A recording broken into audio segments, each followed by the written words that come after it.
পিকনিকের জন্য একটা আলিশান বাংলোয় এসেছে তুর। বাংলোর পিছনে একটা মেয়ের সাথে একটা ছেলেকে ধস্তাধস্তি করতে দেখে দাঁড়িয়ে গেল ও। ছেলেটি মেয়েটির বিভিন্ন গোপন অঙ্গে নিজের বিশ্রী হাতের বিশ্রী ছোঁয়া লিপটে দিচ্ছে। মেয়েটির মুখ কালো কাপড়ে বাঁধা, হাতেও দড়ি ঝুলছে, হয়তো হাত দড়ি দিয়ে বাঁধা ছিল। বাঁধন খুলে যাওয়াই এই অবস্থা। তুরের সারা শরীর শিউরে উঠল এটা দেখে। বাংলোর পিছনে জঙ্গল, দিনের বেলাতেও এদিকটায় কেউ আসে না।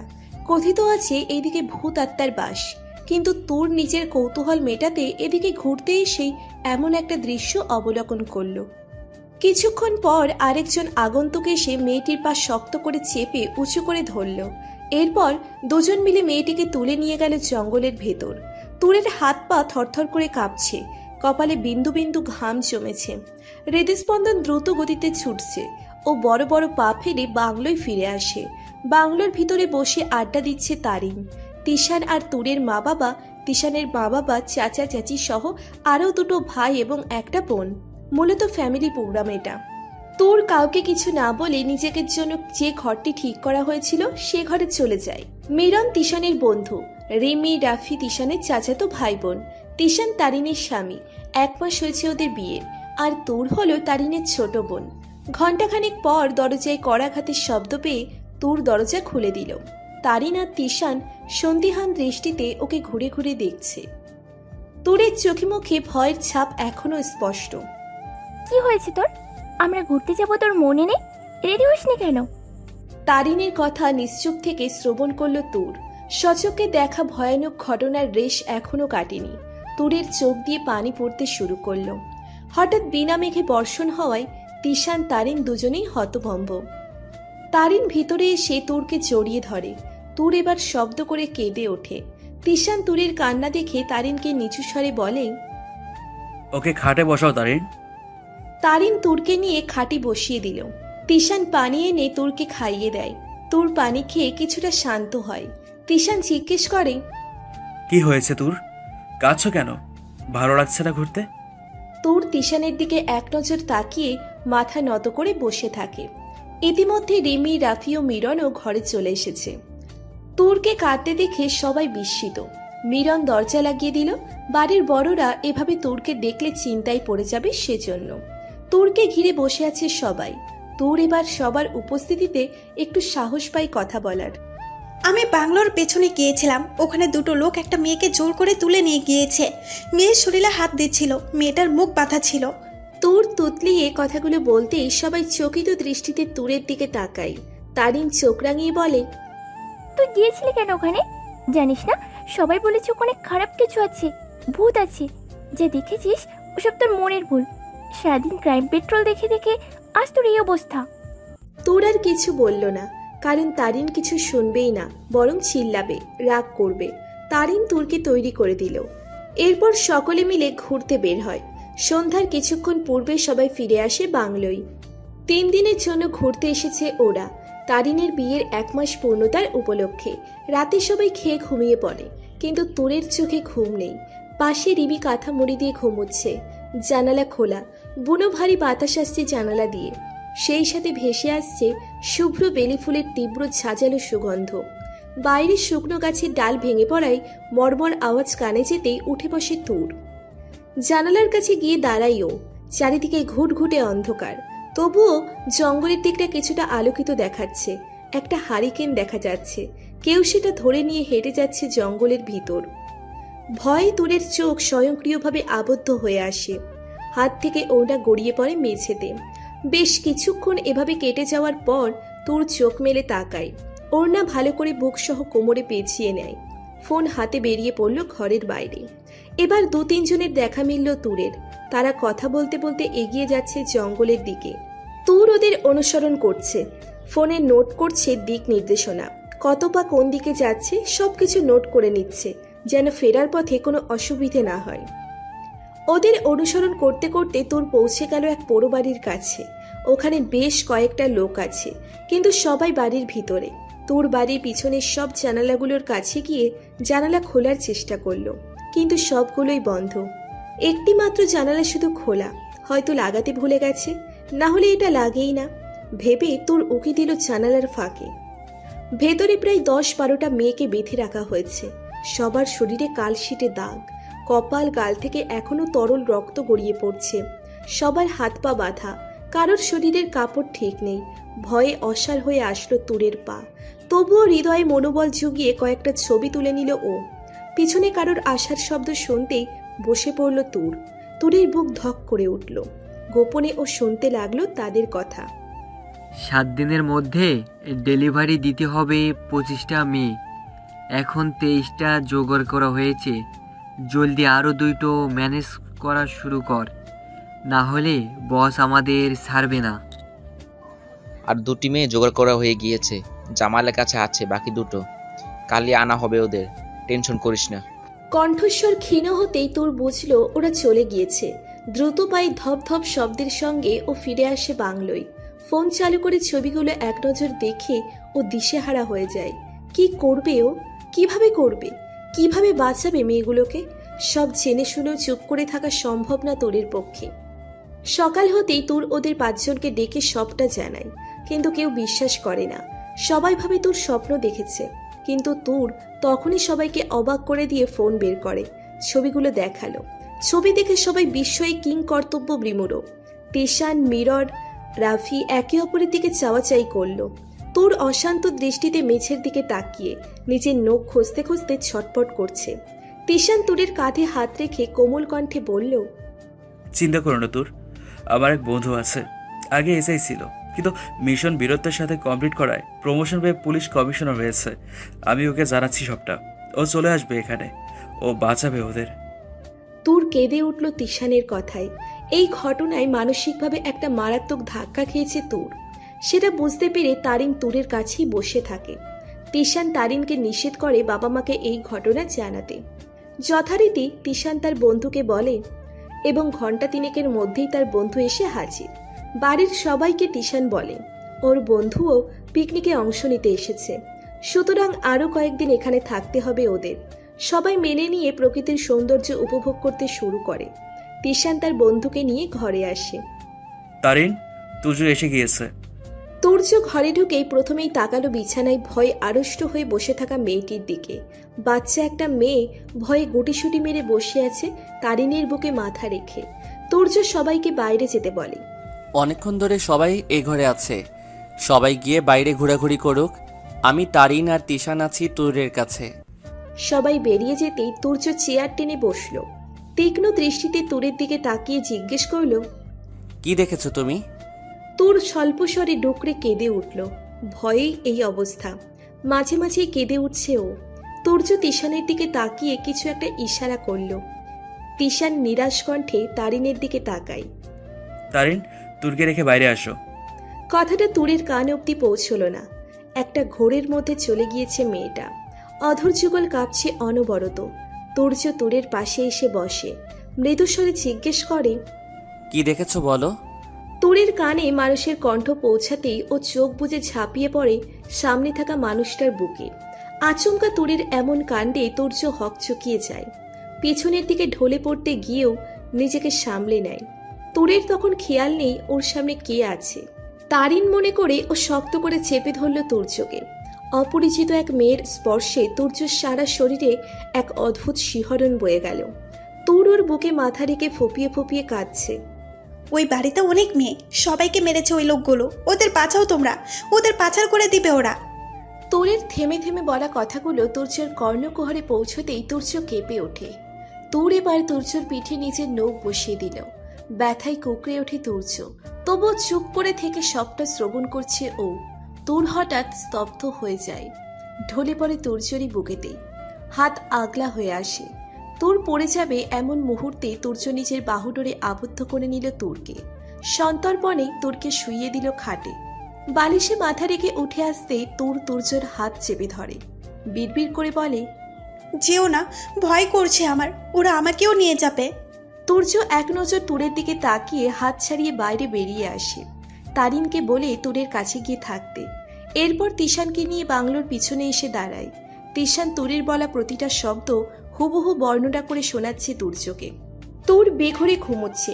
তুর্য তুরের ফোনে থাকা দিক নির্দেশনা দেখে আজ রাতে জঙ্গলের ভিতরে যাবে। তোরের এমন সাহসিকতা এবং বুদ্ধিমত্তার তারিফ তুর্য প্রকাশ্যে না করলেও নিভৃতে সে মুগ্ধ। একটা মেয়ে যে ভয়ে এক কদম হেঁটে দু কদম পিছিয়ে যায়, তার এমন সহায়তা যেন তুর্যর কাম্য হয়ে দাঁড়িয়েছিল। কিন্তু তুরের এমন মনোবল এবং পরিবর্তনের কারণ কি? প্রশ্নটার উত্তর পরে খুঁজবে তুর্য। আপাতত জঙ্গলে তুর্যর সাথে যাবে মিরন এবং তিশান। যেহেতু তুর্য নিজের ফোর্স আনেনি, সুতরাং আজকের মতো ওরা দুজনেই তুর্যকে সঙ্গ দেবে। তুর্য গিয়ে সবটা খুঁটিয়ে খুঁটিয়ে দেখে কতগুলো ঘর আছে, আনুমানিক কতজন পাহারা দিচ্ছে, ওদের দলের সদস্য কতজন, মেয়ে আছে কতজন। আজ বাকি মেয়ে দুটোকেও আনা হয়েছে, সুতরাং সব মিলিয়ে 25টা মেয়েই এখানে উপস্থিত। তুর্য চাইলেই এখন ওদের আক্রমণ করতে পারত, কারণ দুটো ছেলে বাদে বাকি ছেলেগুলো এক রুমে বসে মদ গিলছে। কিন্তু সাথে মিরন এবং তিশান থাকায় ও নিজের পরিকল্পনা থেকে পিছুপা হলো। বাংলোয় ফিরে এসে সকালের জন্য প্রস্তুতি নিতে থাকলো ওরা। ভোরে তুর্যর ফোর্স আসবে সিভিল ড্রেসে, যেন ওরা কিছু টের না পায়, এবং আকস্মিক আক্রমণের দ্বারা ওদের প্রথমে বিভ্রান্ত করবে, এরপর ওদের আটক করে মেয়েগুলোকে রক্ষা করবে। পরিকল্পনা মোতাবেক ভোরের আলো ফোটার আগেই তুর্যর ফোর্স চলে আসে। সন্তর্পণে ওরা এগিয়ে যায় পোড়া বাড়ির দিকে। তখন ওরা কেউ কেউ ঘুমে ঢুলছে, তো কেউ নেশায় টাল হয়ে পড়ে আছে। তুর্যর কোনো খাটনিই হলো না ওদের ধরতে। ওদিকে ওরা সবাই ভূত দেখার মতো চমকে আছে।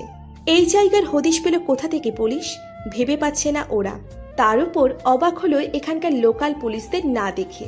যারা ওদের ধরছে সবাই অন্য জেলার পুলিশ। একজন তাদের বসকে কথাটা বলে দিল ফোনে। এটাও বলল যে ওরা একটা মেয়েকে জঙ্গলে ঘুরঘুর করতে দেখেছে, যে এখনো বাংলোয় আছে।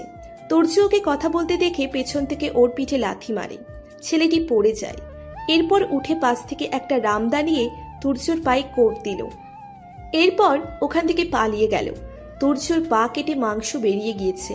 ও খোঁড়াতে খোঁড়াতে এসে কনস্টেবলদের সব মেয়েগুলোকে বের করে আনতে বলে।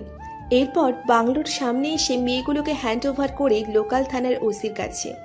তুর্যকে আঘাতপ্রাপ্ত হতে দেখে তিশান এগিয়ে আসে। দুজন কনস্টেবল তুর্যকে ধরে আছে। তিশান উৎকণ্ঠা ভরা কণ্ঠে বলে উঠল, তুর্য, কি হলো তোর? তোকে তো হসপিটালে নিতে হবে। ভাই, আপনারা দাঁড়ান, আমি গাড়ি নিয়ে আসছি। তুর্য তিশানকে মানা করে। আমাকে বাংলোর ভেতর নিয়ে চলো, সামান্য কেটেছে, ব্যান্ডেজ করে নিব আমি, হসপিটালে যেতে হবে না।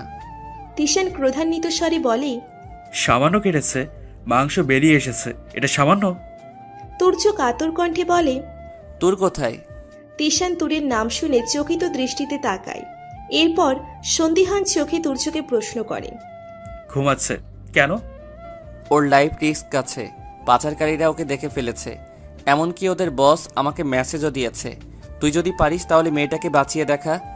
তোরের কাছে কে আছে? তারিন। তিশান মাথা নেড়ে সম্মতি জানালো।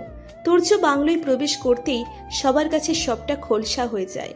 তুরের মা বাবা নিজেদের মেয়ের চিন্তায় খাওয়া দাওয়া অবধি ছেড়ে দিয়েছে।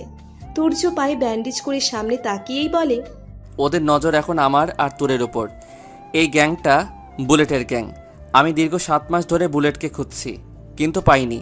তাই আমার সাথে ওর শত্রুতা অনেক আগের। কিন্তু তোর যেহেতু মেয়েগুলোকে বাঁচাতে আমায় সাহায্য করেছে, ওর কাজে হস্তক্ষেপ করেছে, তাই ও তোরকেও ছাড়বে না। কথাটি শুনতেই তুরের মা শব্দ করে কেঁদে উঠলেন। বাবা রেগে আছে কষ্টে। নিজের মেয়েকে এত করে বুঝিয়েও তিনি বিপদ থেকে দূরে রাখতে পারেন না, ওর কৌতূহলী স্বভাবের কারণে। আর এবার তো জীবনের প্রশ্ন হয়ে দাঁড়িয়েছে। তোর সবে 18 বছরে পা দিয়েছে, কিন্তু এখনো ও দেখতে বেশ ছোটখাটো। তাই প্রথম দেখায় যে কেউ ওকে বাচ্চা ভেবে ভুল করবে। তিশান তুর্যকে অনুরোধ করে তুরকে দেখে রাখার জন্য, কিন্তু তুর্য কতক্ষণ ওকে দেখে রাখবে? কাজের জন্য তো ওকে যেতেই হবে। আর ওর অনুপস্থিতিতে তুরকে যদি বুলেট অপহরণ করে, তখন তুরকে ফিরে পাওয়া অসম্ভব হয়ে উঠবে। কারণ এইসব গ্যাং মেয়েদেরকে হাতে পেলেই দেশের বাহিরে পাচার করে দেয়। এমন সময় তুর্যর ফোন বেজে উঠল। তুর্য ফোন রিসিভ করতেই নিজের মায়ের কান্না ভিজা কণ্ঠ শুনতে পেল। তুই কি আমাকে একটু শান্তিতে থাকতে দিবি না? আমাকে আর কত একা রাখবি? তোর বাবা আমাকে একা ফেলে চলে গেল শান্তিতে, আর তুইও আমার কাছে থাকিস না। তোর বাবার সাথে সেই অ্যাক্সিডেন্টে যদি আমিও মরে যেতাম, শান্তি পেতাম। তুর্য রেগে বলে, তুমি থামবে? কী সব আজে বাজে কথা বলছো? তুই বউ নিয়ে আয় রে বাপ। আমার একা বাড়িতে থাকতে ভালো লাগে না। বউ আসলে তুইও বাড়িতে থাকবি, আমার কি ছেলের বাচ্চা কাচ্চার দেখার শখ নাই? মা, আমি যে কাজ করি তাতে তোমাকে নিয়ে চিন্তা শেষ নেই। এখন আর বউ বউ করে না তো, বিয়ে করব না আমি। তোরজোর কথা শুনে ওর মায়ের কান্না দ্বিগুণ গতিতে বেড়ে গেল। তিশান ছো মেরে ফোনটা কেড়ে নিয়েই বলতে শুরু করে, আসসালামু আলাইকুম আন্টি, আমি তিশান বলছি। বাবা তিশান, তুর্যকে একটু বোঝাও বাবা। আর কতদিন এভাবে থাকবে? সংসারের প্রতি উদাসীন, আমার সাথেও তেমন থাকে না।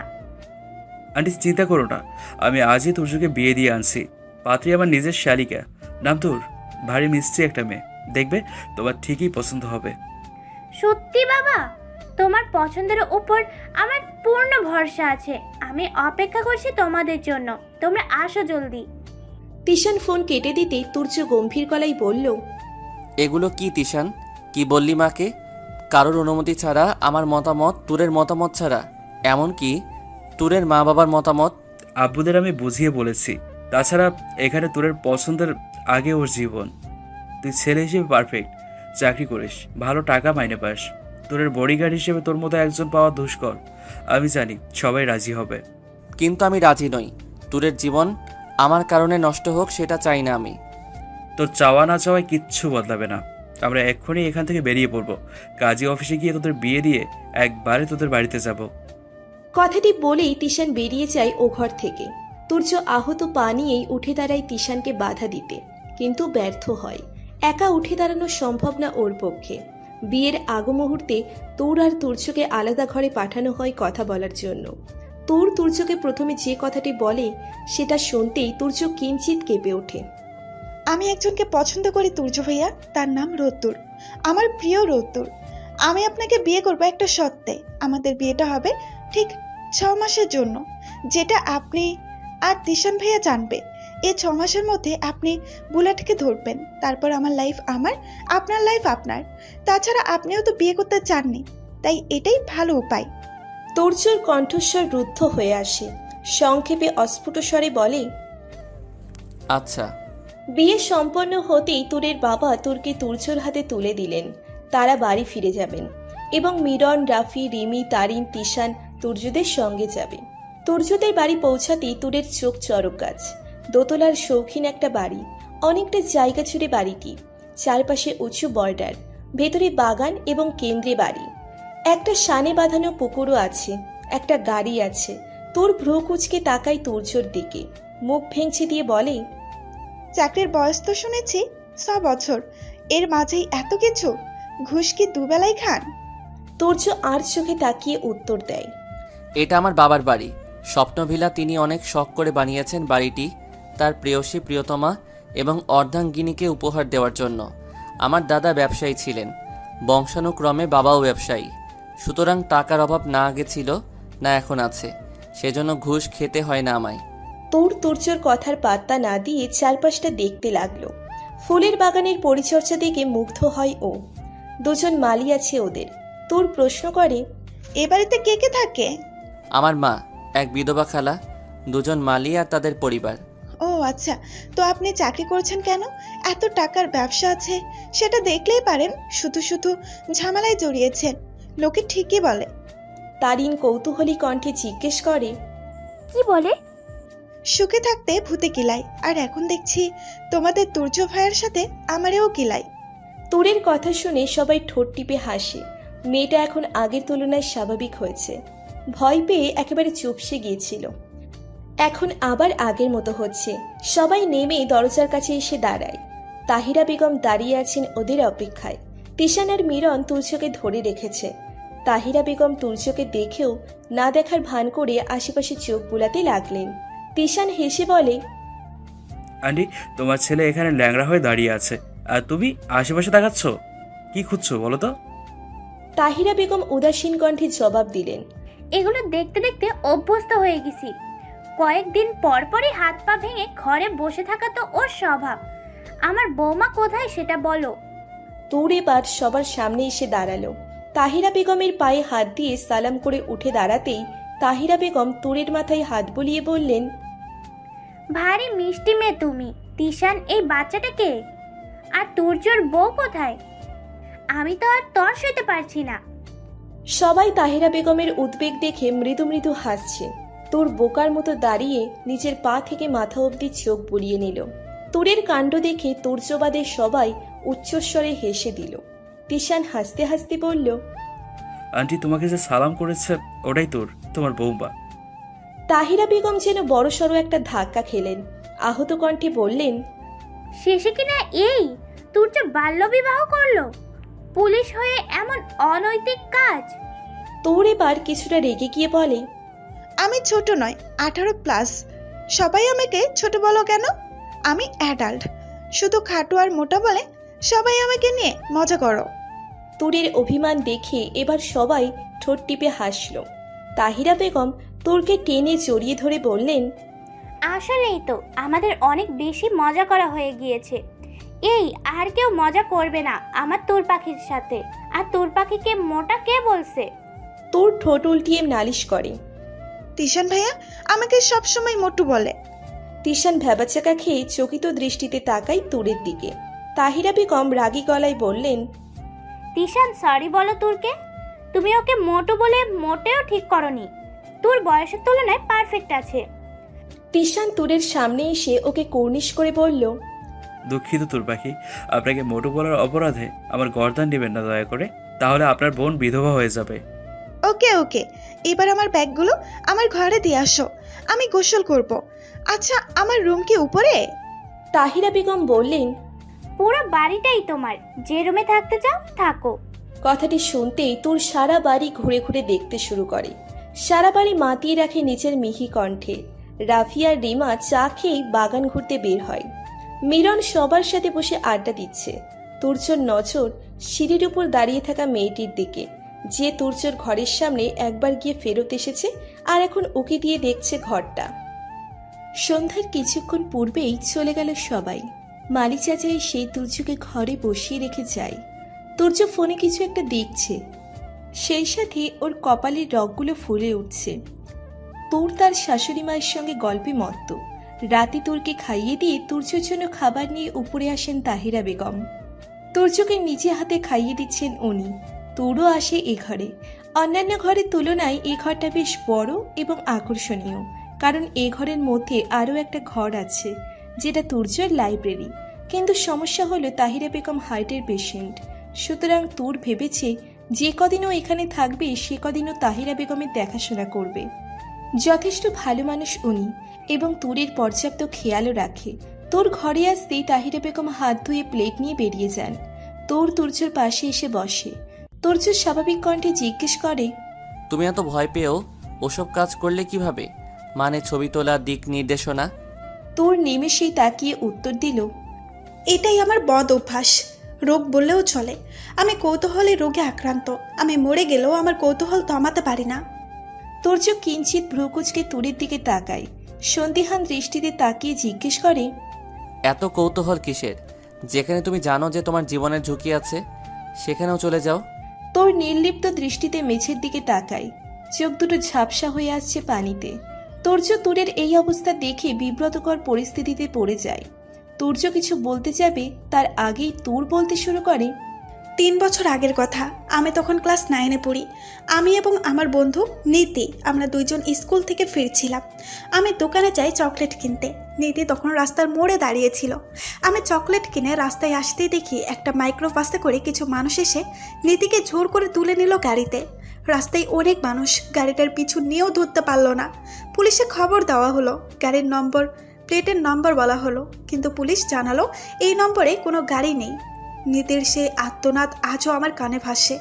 ও সেই দিন শুধু আমার নাম ধরে ডেকেছিল, কাঁদতে কাঁদতে বলেছিল, তোর বাচ্চা, আমাকে নিয়ে গেল ওরা। তোর কই তুই? তোর। আমি সেদিন কিচ্ছু করতে পারিনি, ছোট ছিলাম। কৌতূহল হলো নীতি কোথায় আছে সেটা জানার, ওকে খুঁজে বের করার। একা একা প্রায় দাঁড়িয়েই থাকতাম রাস্তার মোড়ে। একদিন সেই গাড়িটা আবার আসে। আমি চিৎকার দিয়ে সবাইকে ডাকি, কিন্তু গাড়িটা এসে আমাকে ধাক্কা দেয়। ছিটকে পড়ি রাস্তার মাঝে। এরপর থেকে এমন কোনো কিছু দেখলেই আমি ছুটে চলে যাই সেখানে। মনে ভয় থাকলেও আমি ঘোরের মধ্যে চলে যাই। শুধু বারবার মনে পড়ে আমার বেস্ট ফ্রেন্ড নীতির কথা। সবাই ওকে ভুলে গেলেও আমি ভুলতে পারবো না।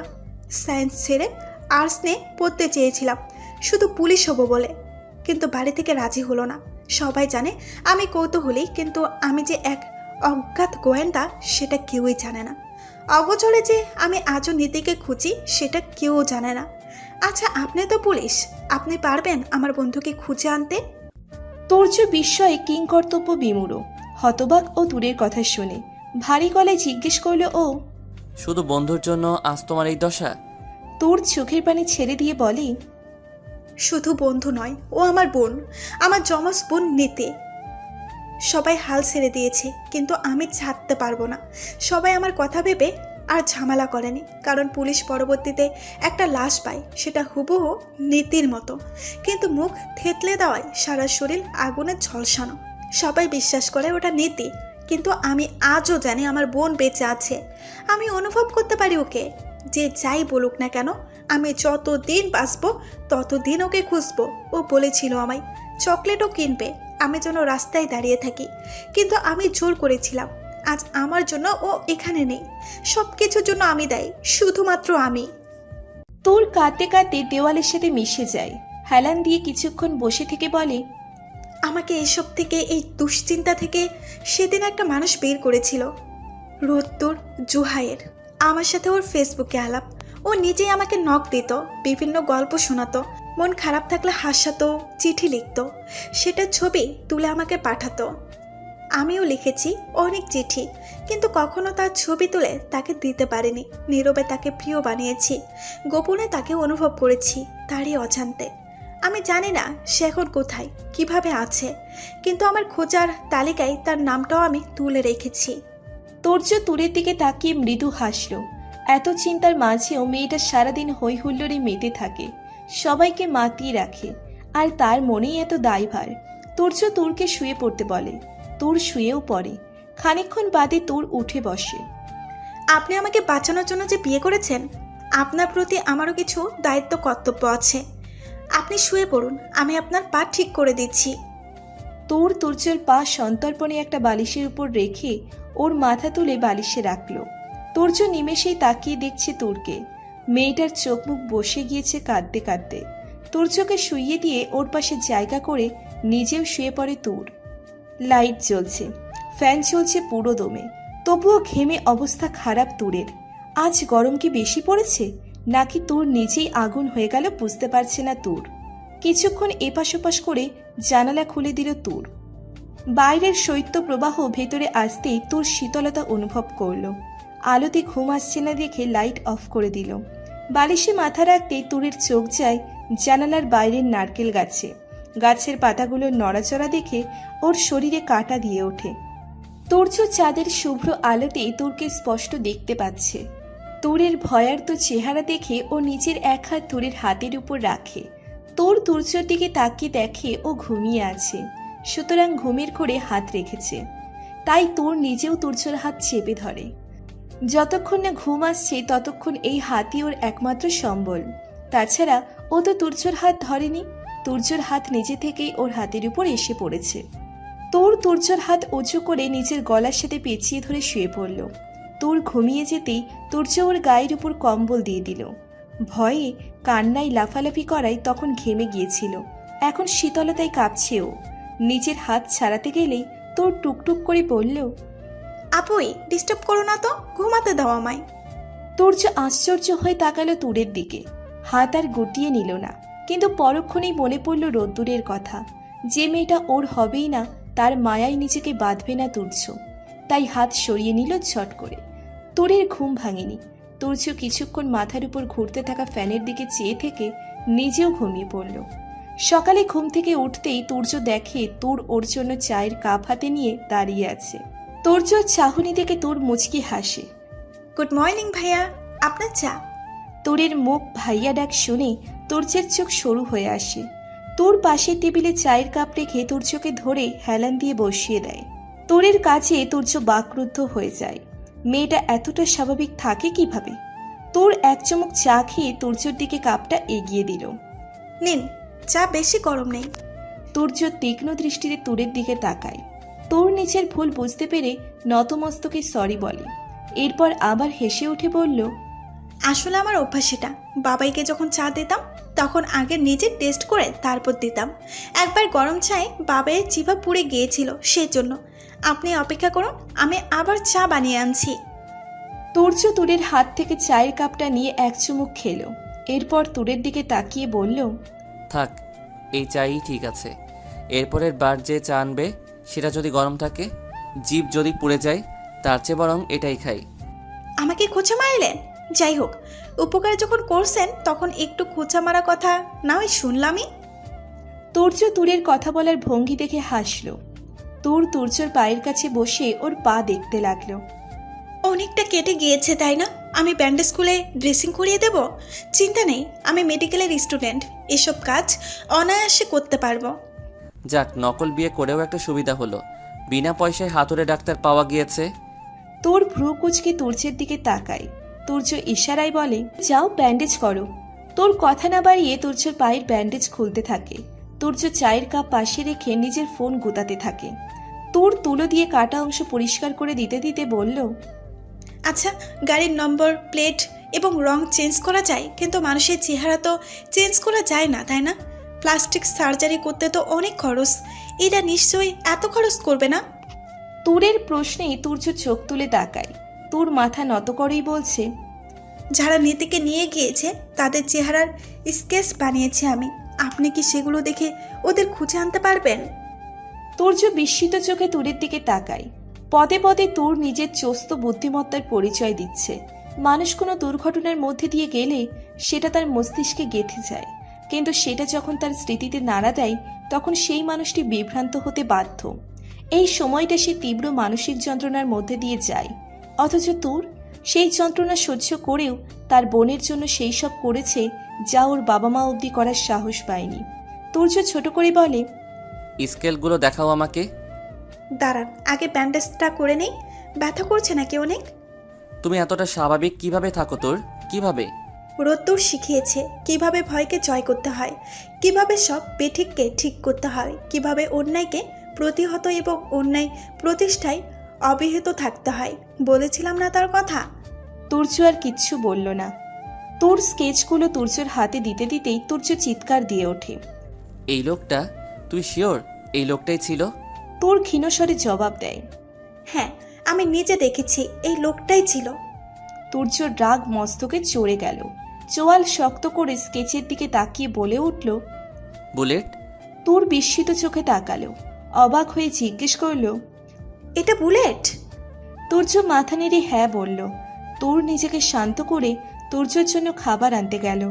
তোরের কাছে তুর্য হতভম্ব। এই মেয়েকে বোঝা সত্যিই কঠিন। তুর্যর জন্য খাবার এনে ওর হাতে দেয়। স্কেচগুলো সযত্নে নিজের ব্যাগে ঢুকিয়ে গ্লাসে পানি ঢালতে থাকে। খেয়ে নিন। তুমি এতটা শান্ত থাকো কিভাবে? আমায় একটু বলবে? ভয় কিংবা রাগ হচ্ছে না তোমার? দুটোই হচ্ছে। ভয়ে বুকটা ধকধক করছে, রাগে সারা শরীর জ্বলছে। কিন্তু এখন আমি আবারও সেই কৌতূহলী রোগে আক্রান্ত হয়েছি, সুতরাং এসব আমায় কাবু করতে পারবে না। তুরের কথার অর্থ তুর্য নিমেষে বুঝে যায়, কিন্তু তুরের কার্য যে ওর জন্য বিপজ্জনক। তুর্য কঠোর গলায় বলল, তুমি বাড়ির বাইরে বের হবে না। তোর ভ্রু কুচকে তাকায় তুর্যের দিকে। মানে তুমি বাড়ির বাইরে যাবে না। যতক্ষণ না আমি সবটা সামলে নিব ততক্ষণ তুমি এই বাড়িতে আমার মায়ের কাছে থাকবে। তোমার এই কৌতূহলী রোগ কেমন সেটা আমার বোঝা হয়ে গিয়েছে, সুতরাং এতটা স্বাভাবিক থাকার ভান করতে হবে না। তোর মৃদু হাসে। আপনার মনে হয় যে আপনি আটকাতে পারবেন আমাকে? তোরের তেজি কণ্ঠ দেখে ভড়কে যায় তুর্য। মিনমিন গলায় বলে, পাক্কা গিরগিটি, মিনিটে মিনিটে রং বদলায়। তোর বাঁকা হেসে বলে, হ্যাঁ, অরিজিনালটা আমি। তুর্য ভ্রু কুচকে থতমত খেয়ে প্রশ্ন করে, কি? তোরের স্বাভাবিক উত্তর, গিরগিটি, যেটা আপনি বিড়বিড় করে বললেন। আমার শ্রবণ শক্তি খুবই তীক্ষ্ণ, তাই কেউ মনে মনে কিছু বললেও শুনতে পাই আমি। রাতে তোর নিজের আইডিতে লগ ইন করে রোদ্দুরকে একটা টেক্সট পাঠালো। প্রিয় রোদ্দুর, কেমন আছো তুমি? নিজের দিকে খেয়াল রাখছো তো? আমার কথা ভেবে চিন্তা করছো না তো? আমাকে নিয়ে ভেবো না, আমি ঠিক আছি। তবে বিয়ে হয়ে গিয়েছে 6 মাসের জন্য। তুমি বলেছিলে না আমায় ভালো কাজে মনোনিবেশ করতে? আমি 25টা মেয়েকে পাচার হতে বাঁচিয়েছি। যদিও এটাকে পাছানো বলে না, শুধু তাদের খোঁজ এনে দিয়েছি পুলিশকে। যে পুলিশ ওদের বাঁচিয়েছে সেই আমাকে বিয়ে করেছে আমার নিরাপত্তার জন্য। সেও চায়নি আমায় বিয়ে করতে, এক প্রকার বাধ্য হয়ে বিয়ে করেছে আমায়। আচ্ছা তুমি কি রাগ করবে এটা জানলে? ভুল বুঝবে আমায়?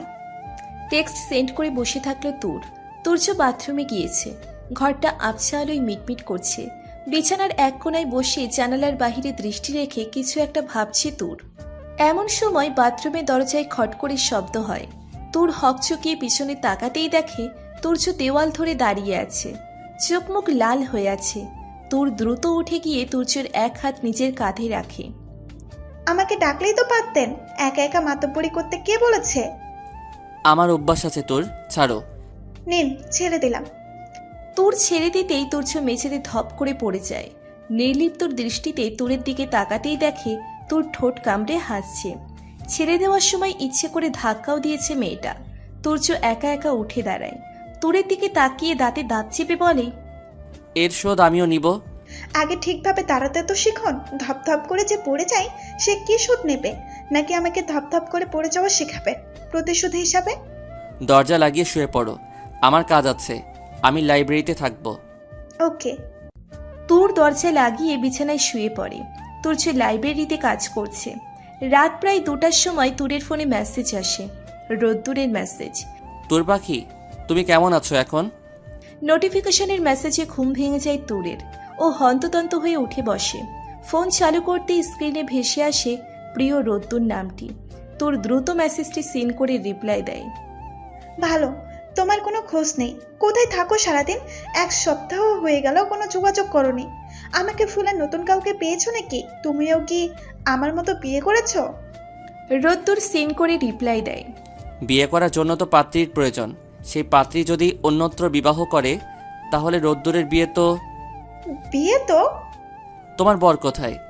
বর বলার দরকার নেই, আমি তুর্য ভাইয়া ডাকি, তুমিও তুর্য ভাইয়া ডাকো। তাছাড়া আমাদের বিয়ে তো 6 মাসের জন্য, এরপর ছাড়াছাড়ি হয়ে যাবে। সে কি, তোমার বর রাজি হয়েছে এমন শর্তে? এই, তুমি কিন্তু বড্ড বিরক্ত করছো আমাকে। কিসের বর? কার বর? কোন আমলের বর? তুর্য ভাই হয় আমার, বুঝলে? কোনো বট্টন নাই, আমি ওনার বউ না। এমন বলে না তোর পাখি, ও এখন তোমার বর, তুমি তার বউ। Call me. এখন তুমি ফোন দিবা নাকি ফোনের ভেতর ঢুকে তোমায় মেরে আসবো? রোদ্দুর ফোন দিল তুরকে। ফোন রিসিভ করতেই রোদ্দুর বলে উঠল, তোর পাখি, হুম। মন খারাপ তোমার? দেখো, নিধির খোঁজ তুমি ঠিক পাবে। বলেছি না আমার তোরকে কখনো উদাসীনতায় মানায় না। তোমার মলিন মুখশ্রী যে আমার হৃদয়ে রক্তক্ষরণের সৃষ্টি করে সেটা কি ভুলে গিয়েছো? তোমার মুখের সেই মিষ্টি হাসি বিলীন হলো কেন? ভালো কাজ করেছো, মেয়েগুলো সুরক্ষিত আছে। এখন তো সেলিব্রেশন করার সময়। তোমার মতো করে কেউ বোঝে না আমায়। ওহ, এই ব্যাপার। তো কে কি বলেছে আমার তোরকে? কিছু বলেনি। জানো, আজ নীতির অপহরণকারীর নাম জেনেছি আমি। ওর নাম বুলেট। আমরা খুব শীঘ্রই নীতিকে ফিরিয়ে পাবো। বলো, আচ্ছা তুমি আমার সামনে আসবে কবে? কোনো এক গধূলি লগনে, যখন রোদ্দুর অস্তমিত হবে দিগন্তে, তার লালচে আভা ছড়িয়ে পড়বে নীলাভ আকাশে। সেই বিশাল আকাশের নিচে নীল শাড়ি পরিহিত এক নারী দাঁড়িয়ে থাকবে তার প্রিয়তমার জন্য।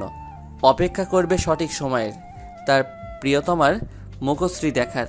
প্রতীক্ষার প্রহর শেষে প্রিয়তম আসবে তার তুর পাখির নীড়ে এবং তুরকে সাজিয়ে নিয়ে যাবে আপন নীড়ে। এসব গল্পেই মানায়। তোমার বর্ণনা শুনলাম, এবার আমারটা শোনো। কোনো এক রক্তিম সাগরে ডুবন্ত অবস্থায় পাবে আমাকে, পাখি উড়ে যাওয়ার জন্য। কষিয়ে থাপ্পড় দিব আর একটা বাজে কথা বললে। বলেছি না আমি আসবো তোমার কাছে, শুধু সঠিক সময়ের অপেক্ষা। তখন আমিও দেখব এই ভালোবাসার টান কতটুকু থাকে। নিজের দোষ করে আমাকে ধমকাচ্ছ? তোমার সাহস তো কম না। যাবো, চলে যাবো বুলেটের আস্থানায়, তখন হাজার খুঁজলেও ভাবে না আমায়। তোমার বর তোমার ঠ্যাং ভেঙে রেখে দেবে। সন্দিহান গলায় বলল, তুমি কি করে জানলে? তোমার সুরক্ষার জন্যই তো ও তোমায় বিয়ে করেছে, তুমি তো বললে। তাহলে তোমায় বিপদের পথে অগ্রসর হতে দেয় কিভাবে ও? সিরিয়াসলি রোদ্দুর, তোমায় সামনে পেলে আমি সত্যি তোমার মাথা ফাটিয়ে দেব। তোমার এত ভালো স্বভাব, ভালো মন, এখন আমার বিরক্তিতে ভুগাচ্ছে। তোমার তোর অন্য এক বেটার বউ হয়ে আছে, আর তুমি মস্করা করছো। তুমি তো বললে তুমি ওর বউ না, ও তোমার বর না। এখন আবার উল্টো কথা বলছো। সত্যি করে বলো তোর পাখি, তুমি আবার তুর্যর প্রেমে টেমে পড়ে যাচ্ছ না তো? এই রোদ্দুরের বাচ্চা, থামবি তুই? এসব কি নাম? বুঝেছি, তুমি অ্যাডাল্ট। আমার বাচ্চাকে এভাবে ডাকার অধিকার শুধু তোমার আছে। তাই বলে বাচ্চা দুনিয়াতে আসার আগেই এভাবে ডাকলে কিন্তু আমি কিছু ঘটিয়ে ফেলবো। তখন দোষ দিতে আসবে না আমায়। কাল ফোন দেবে তো? রোদ্দুর কিছুক্ষণ নিশ্চুপ থেকে উত্তর দিল। আমি একটা কাজের জন্য ফোন অফ রাখবো তোর পাখি, তাই কিছুদিন যোগাযোগ করতে পারবো না। এটা বলার জন্যই আজ অনলাইনে এসেছিলাম। তুমি আমার জন্য চিন্তা করো না, নিজের খেয়াল রেখো আর সাবধানে থেকো। রাখছি। অবসরে একবার খোঁজ নিলেই হবে। আল্লাহ হাফেজ। তোর ফোন কেটে দিয়ে ঘুমিয়ে পড়ে। সকালে ঘুম ভাঙে তুর্যর ডাকে। তোর ঘুম কাতুরে গলায় থেমে থেমে বলে, এই তুর্য ভাইয়া, ডাকবে না তো? আমি এখন ঘুমাবো, রাতে ঘুমাইনি আমি। তোর ওঠো, তোমার মা বাবা এসেছে। রাতে কি চুরি করে বেরিয়েছো যে এখন সকাল 11টা অবধি ঘুমিয়েও ঘুম পূরণ হচ্ছে না? এই মেয়ে ওঠো। তুর্য তুরের হাত ধরে ঝাঁকি দিতেই তোর তুর্যর হাত টেনে ধরল। তুর্য হুমড়ি খেয়ে ওর পাশে পড়ে যায়। তোর এবার তুর্যকে জড়িয়ে ধরে, ওর বুকে মাথা রেখে শুয়ে পড়ল এবং ছোট করে বলল, আপনিও ঘুমান। তুর্য পড়ে গেল বিপাকে। বাড়ি ভর্তি মানুষ, কখন কে কোথা থেকে চলে আসে তার ঠিক নেই। এমন অবস্থায় কেউ দেখে ফেললে, বলতে না বলতেই রিমি তুরকে ডাকার জন্য ঘরে চলে আসে। আর তুর্যকে এভাবে দেখে হতভম্ব হয়ে যায়। দ্রুত চোখ হাত দিয়ে ঢেকে বলল, নিচে সবাই তোমাদের জন্য অপেক্ষা করছে ভাইয়া, তোমরা নিচে আসো। রিমির কণ্ঠ শুনে তুর্য তড়িৎ গতিতে ওঠার চেষ্টা করে, কিন্তু তুর এমনভাবে ওকে আঁকড়ে ধরে আছে যে আহত পা নিয়েও উঠতেই পারছে না। তুর্য এবার অসহায় কণ্ঠে বলল, তোর ওঠো প্লিজ, আর না উঠলেও আমায় ছাড়ো। তোর তোর উফ রোদ্দুর, থামো প্লিজ, এত কথা বলো কেন? তুর্য চকিত দৃষ্টিতে তুরের দিকে তাকালো। মেজাজ পুরো বিগড়ে গিয়েছে ওর। তুর্যকে জড়িয়ে ধরে রোদ্দুরের নাম জপছে।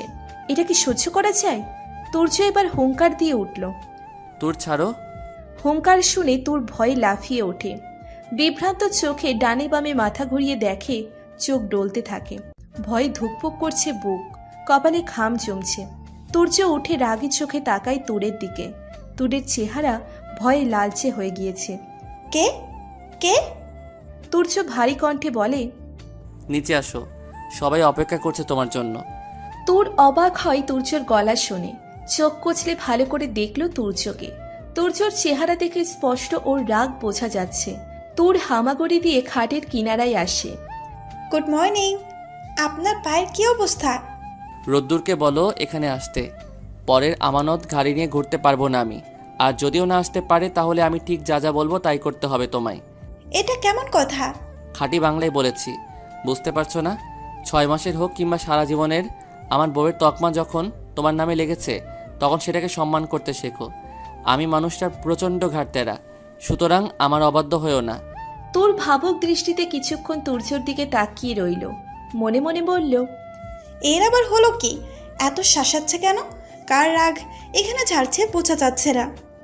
ওদিকে তুর্য বারবার নিজের ফোনের দিকে তাকাচ্ছে, কোনো কিছুর জন্য অধীর আগ্রহে অপেক্ষা করছে।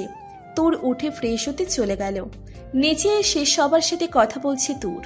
এর মধ্যে তুর্য নিজের অফিসের পোশাক পরে বাইরে আসলো। তাহিরা বেগম ভ্রুকুচকে তাকায় নিজের ছেলের দিকে। কই যাস ল্যাংড়া পা নিয়ে? তুর্য স্বগোক্তিতে উত্তর দিল, কাজ আছে, তুমি সবার খেয়াল রেখো। তোর পানি পান করে তুর্যর দিকে সন্দিহান চোখে তাকালো। ঠোঁটের হাসি চওড়া করে বলল, ও তুমি রেডি হয়ে গিয়েছ? আসলে আম্মু, আমি আর তোমার ছেলে একটু বাইরে যাচ্ছি কেনাকাটা করতে। তাহিরা বেগম হেসে বললেন, ওহ তুর্য, তোরে যা যা প্রয়োজন হয় কিনে দিস। আজ সন্ধ্যার আগে বাড়ি আসার দরকার নেই। পারলে ওই যে কি ডিনার বলে না, তোর বাবা আমাকে নিয়ে যেত, হ্যাঁ ক্যান্ডেল লাইট ডিনার, ওটা সেরে ফিরিস। তুরের মিথ্যে বলা আর নিজের মায়ের এহানো বুদ্ধিতে বাকরুদ্ধ হয়ে দাঁড়িয়ে পড়ে তুর্য। তুর এসে তুর্যর হাত ধরে লজ্জামাখা কণ্ঠে বলল, চলো। এরপর একবার তাহিরা বেগমের দিকে চেয়ে বলে, আম্মু আমরা সন্ধ্যার আগে ফিরে আসবো, তারপর বাড়িতে ক্যান্ডেল লাইট ডিনারের আয়োজন করব। কথা শেষ হওয়া মাত্র তুর্যকে নিয়ে বাইরে চলে আসে। তুর্য তুরের হাত ঝাড়ি দিয়ে সরিয়ে দিল। রাগী গলায় বলল, এসব কি? আপনিই তো বললেন আপনার বইয়ের তকমা লেগেছে আমার নামে, সুতরাং সেই তকমার এবং সম্পর্কের সমান রক্ষার্থে যে কয়দিনের জন্য হোক না কেন আমি বউ তো আপনার। তুর্য শয়তানি হাসি হেসে বলল, তাই নাকি? আমার বউ? তো রাতে আমি লাইব্রেরিতে ঘুমাই কেন, একা থাকি কেন, আর এমন নিরামিষ জীবনযাপনই বা করছি কেন? অবশেষে মায়ের স্বপ্ন পূরণের লক্ষ্যে আমরা এগোতে পারি। তোর ভ্রু কুচকে তাকায় তুর্যের দিকে। ও কি বলতে চাইলেও বুঝতে পারছে না তোর সন্দিহান গলায় প্রশ্ন করে। মানে? এখন মানে বোঝাতে হবে? কপাল চাপড়ে বলল তুর্য। আপনার আম্মুর স্বপ্ন কি? আমার বাচ্চা কাচ্চার সাথে খেলা। তুমি আমার বউ হওয়ার ওসিলায় এবার শারীরিক এবং মানসিক প্রস্তুতি নাও মায়ের সে স্বপ্ন পূরণ করার। আপনাকে দেখে তো ভালো মানুষই মনে হয়, পেটে পেটে এত শয়তানি কেন? ভুলে গিয়েছেন এটা কন্ট্রাক্ট ম্যারেজ। 6 মাসের জন্য আমি আপনার বউ এবং আপনি আমার বর। এসব আসছে কোথা থেকে? 6 মাসের হোক কিংবা 6 দিনের, বউ তো বউই হয়। আইন মোতাবেক বিয়ে করেছি আমরা। তোমাকে তোমার অধিকার দেওয়া আমার কর্তব্য। তোর মুখ ভেঙচি দিয়ে গাড়িতে উঠে বসে। তুর্য পাশে এসে বসতেই তোর বলে উঠল, আপনি ভারী বিরক্তকর মানুষ, সেটা কি আপনি জানেন? তুরের কথায় ভ্রু কুচকে তাকায় তুর্য। গাড়ি স্টার্ট দিয়ে আয়নায় একবার নিজের চেহারা দেখে সানগ্লাস চোখে দিল। তোর আর চোখে ওর দিকে তাকিয়ে আছে। তুর্য প্রশ্ন করে, তো কি কিনবে তুমি? তোর হাই তোলে সিটে মাথা লাগিয়ে দিল। গাড়ির রেডিও চালু করে বাইরে দৃষ্টি রেখে বলল, আপনার ফোনে বুলেটের একটা মেসেজ এসেছে দেখলাম। বুলেট নাকি আমাকে চাই, তাই ভাবলাম নিজেকে টপ বানিয়ে ওকে ধরা যায় কিনা। যদিও বুদ্ধিটা ব্যাকডেটেড, কিন্তু কাজে আসতে পারে। কথনটি তুর্যের কর্ণকুহরে পৌঁছতেই তুর্য ব্রেক কষল। উত্তেজিত হয়ে তোরের দিকে তাকাতেই দেখল ও চোখ বুজে আরামসে বসে বসে গান শুনছে।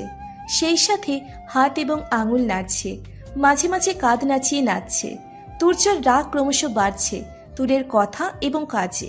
ও তুরের দিকে ক্রোধান্বিত হয়ে তাকিয়ে ঝাঁঝালো কণ্ঠে প্রশ্ন করল, এসব কি?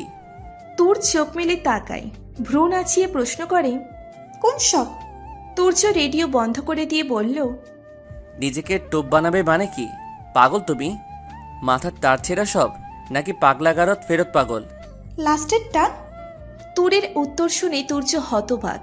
এই মেয়ে আসলেই পাগল, এ বিষয়ে কোনো সন্দেহ নেই ওর। না হলে ক্ষণে ক্ষণে মতিগতির এমন পরিবর্তন হয় কিভাবে? তুর্য গাড়ি ঘুরিয়ে বাড়িতে নিয়ে আসে। তুর্যর রাগ দেখে মুচকি মুচকি হাসছে। তুর্য তুরকে গাড়ি থেকে নামিয়ে দিয়ে গাড়িতে উঠে বসে। তুর উকি দিয়ে বলে, বাড়ির ভিতর না গিয়ে গাড়ির ভিতর গেলেন যে? একা একা মরতে যাচ্ছেন ভালো কথা, কিন্তু আমি যে নীতিকে খুঁজতে চাই সেটার জন্য আপনার গাড়ির কিংবা অন্য কিছুর প্রয়োজন কিন্তু পড়বে না আমার, কারণ আপনার মূল্যবান ফোনটি এখন তুরের কবলে। তুর্য এবার গাড়ি থেকে নেমে তুরের হাত ধরে বাড়ির ভিতর ঢুকলো। তাহিরা বেগম কপালে সূক্ষ্ম ভাঁজ ফেলে বললেন, কি রে, ফিরে আসলি যে? কেনাকাটা শেষ? তুর্য রেগে উত্তর দেয়, হ্যাঁ, যে জিনিস বাড়ি এনেছি তাতেই কুল পাই না, আবার অন্য জিনিস আনবো? তোর বিরক্তিতে চোখ ছোট ছোট করে তাকালো তুর্যের দিকে।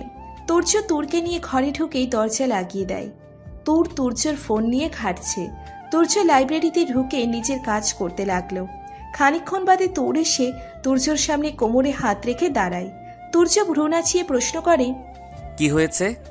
ফোনের এই ফেসবুক, হোয়াটসঅ্যাপ, মেসেঞ্জার, ইনস্টাগ্রাম এগুলোর পাসওয়ার্ড দিয়ে লক করা কেন? আমি ঢুকতে পারছি না। তো পরের পার্সোনাল অ্যাকাউন্টে ঢোকার এত শখ কেন? যাও গিয়ে নিজের ফোন নিয়ে ঘাটাঘাটি করো।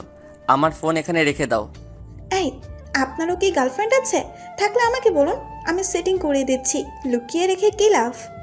আমার শুধু গার্লফ্রেন্ড না, অ্যাব্রোডে বউ বাচ্চা সব আছে, কিন্তু তাদের সেফটির জন্য আমি কাউকে কিছু জানাই না। তোর ভ্রু কুচকে বলে, এটা জোকস ছিল? তুর্য নির্লিপ্ত দৃষ্টিতে উত্তর দেয়, হ্যাঁ তো। I don't like jokes. So what can I do now? Live from here. তুরের রাগ হলো তুর্যের এমন কথা শুনে। ও ছুটে এসে বিছানার উপর বসে পড়ে। তুর্যর ফোনের দিকে কয়েকবার তাকিয়ে ওর ফোনটা ছুঁড়ে মারে দেওয়ালে। শব্দ শুনেই তুর্য বাইরে এসে দেখে নিজের নিহত ফোনটা টুকরো টুকরো হয়ে মেঝেতে গড়াগড়ি খাচ্ছে। আর তোর নিজের ফোনে গভীর মনোযোগ দিয়ে ফেসবুকিং করছে। ভাঙার যখন এত ইচ্ছা তখন নিজের ফোনটাই ভাঙতে। আমার ফোন কি তোমার মাথায় চড়েছিল? এখন সিমটা ঠিক থাকলেই হয়। আপনার ভাগ্য ভালো যে আমি শুধু আপনার ফোনটাকে আছাড় মেরেছি, আপনাকে যে আছাড় মারেনি, এজন্য শুকরিয়া আদায় করুন। তুর্য ভ্রুকুটি করে তাকায় তুরের দিকে। তুমি আছাড় মারবে আমাকে? মেরে দেখাও। কেন? আমার ছোঁয়া পেতে চান বুঝি? তুরের কথা শুনে কেসে উঠল তুর্য। না, এই মেয়ের সাথে কথা বলে লাভ নেই। আসলেই পাগলা গারদ ফেরত পাগলও। না হলে কেউ এভাবে কথা বলতে পারে, এমন অদ্ভুত আচরণ করতে পারে? 7 দিনের মধ্যে তুর্যর পা অনেকটা ঠিক হয়ে যায়। একদিন বিকালে মায়ের জোড়াজুড়িতে তুরকে নিয়ে বাইরে ঘুরতে আসে তুর্য। তুর্য আইসক্রিম আনতে দোকানে যেতেই তুর গাড়ি থেকে নেমে দৌড়তে থাকে রাস্তায়। তুর্য আইসক্রিম ফেলে রেখে তুরের পিছনে দৌড়তে থাকে। তোর থামো। তোর হঠাৎ ওড়না পায়ে বেঁধে পড়ে যায় তুর। চিৎকার দিয়ে কেঁদে ওঠে। আবারও ওড়না ফেলে রেখে দৌড়তে শুরু করে। তুর্যর পা কিছুটা ঠিক হলেও ও তুরের গতির সাথে পাল্লা দিয়ে দৌড়তে পারছে না। তুর্যর পায়ে সেলাই করা অংশ ফেটে আবার রক্ত পড়তে শুরু করে। তুর্য নিজের সর্বশক্তি দিয়ে চেষ্টা করছে তুরকে আটকানোর, কিন্তু তুর্যের দৃষ্টির অগোচরে চলে যায়। তুর্য এবার দাঁড়িয়ে পড়ে রাস্তায়। সামনে চৌরাস্তা। কোন রাস্তা দিয়ে তুর গিয়েছে বুঝতে পারছে না তুর্য নিজের ফোর্স দিয়ে সারা এলাকা তন্ন তন্ন করে খোঁজে। তুর কোথাও নেই। ঘটনার 2 দিনের মাথায় তুর নিজের বাড়ি এসে হাজির। তুরকে দেখা মাত্র ছুটে যায় ওর কাছে।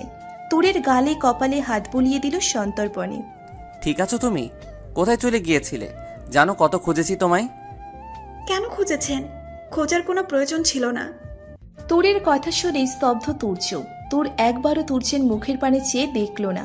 দেখলে হয়তো বুঝতে পারত ছেলেটা এই 10 দিনে ওকে কতটা ভালোবেসে ফেলেছে। নিজের কেমন দশা করেছে এই 2 দিনে, কি থেকে কি হয়েছে।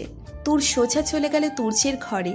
গোসল সেরে তাহিরা বেগমের ঘরে এসে দেখা করে যায় তুর্য নতমস্তকে লাইব্রেরিতে বসে আছে। রাতে তুর্য বিছানার পাশে আসতেই তুর বলে উঠল, এখানে নয়, অন্য ঘরে গিয়ে ঘুমান। আমি আপনার সাথে ঘুমাতে পারবো না। তুরের এমন বারণ শুনে তুর্য বাকরুদ্ধ। কই, আগে তো তুর কখনো ওকে মানা করেনি এভাবে। তোর কি তুর্যকে এতটাই খারাপ ভাবে? তুর্য রেগে চলে গেল অন্য রুমে। মধ্যরাতে তুর আসে তুর্যের লাইব্রেরিতে। অস্থির চিত্তে খুঁজতে থাকে কিছু একটা, কিন্তু সেটা খুঁজে না পেয়ে অবশেষে হতাশ হয়ে গিয়ে ঘুমিয়ে পড়ে। সকাল হতেই তুর্যকে সামনে দাঁড়িয়ে থাকতে দেখে চমকে যায় তুর। এভাবে দাঁড়িয়ে আছেন কেন? তুমি কালো হয়ে গেছো। রোদের তাপে নাকি অন্য কারণে? ক্লান্ত ছিলাম দৌড়াতে গিয়ে। হ্যাঁ, দৌড়াতে গিয়ে কোথায় গিয়েছিলে? কি দেখেছো সেগুলো বলো। তুর সন্দিগ্ধ দৃষ্টিতে তুর্যের দিকে তাকিয়ে বলে উঠল, সেগুলো আপনাকে বলা প্রয়োজন বোধ করছি না। তুর্য কিছু না বলে পেছন ঘুরে হাঁটতে যেতেই ওর পায়ে টান লাগে। ব্যথায় কুকড়ে ওঠে ও। চাপা আর্তনাদে সারা ঘর কেঁপে উঠলেও তুর থাকে স্বাভাবিক। আগের মতো তুর্যের কাছে এসে ওকে ধরে না, কোনো কথাও বলে না। তুর্য তুরের ফোন এনে তুরের হাতে দিল। তোমার ফোন আমার কাছে ছিল, নাও। তুর নিঃশব্দে ফোন নিয়ে বসলো।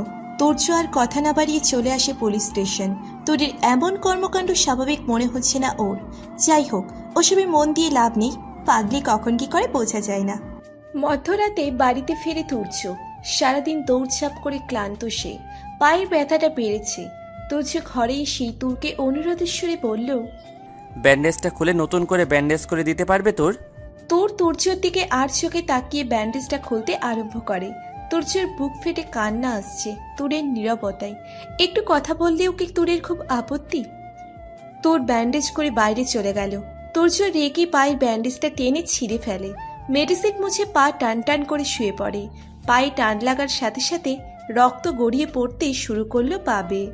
তুর একবার ঘরের সামনে এসেও চলে যায়। পরক্ষণেই এক বাটি গরম পানি এনে হাজির। বিরক্ত করো না তোর, আমায় একা থাকতে দাও। আপাতত আজ অন্য রুমে গিয়ে ঘুমাও, না হলে মায়ের কাছে যাও। তুর্যর পায়ের দিকে লক্ষ্য করলো।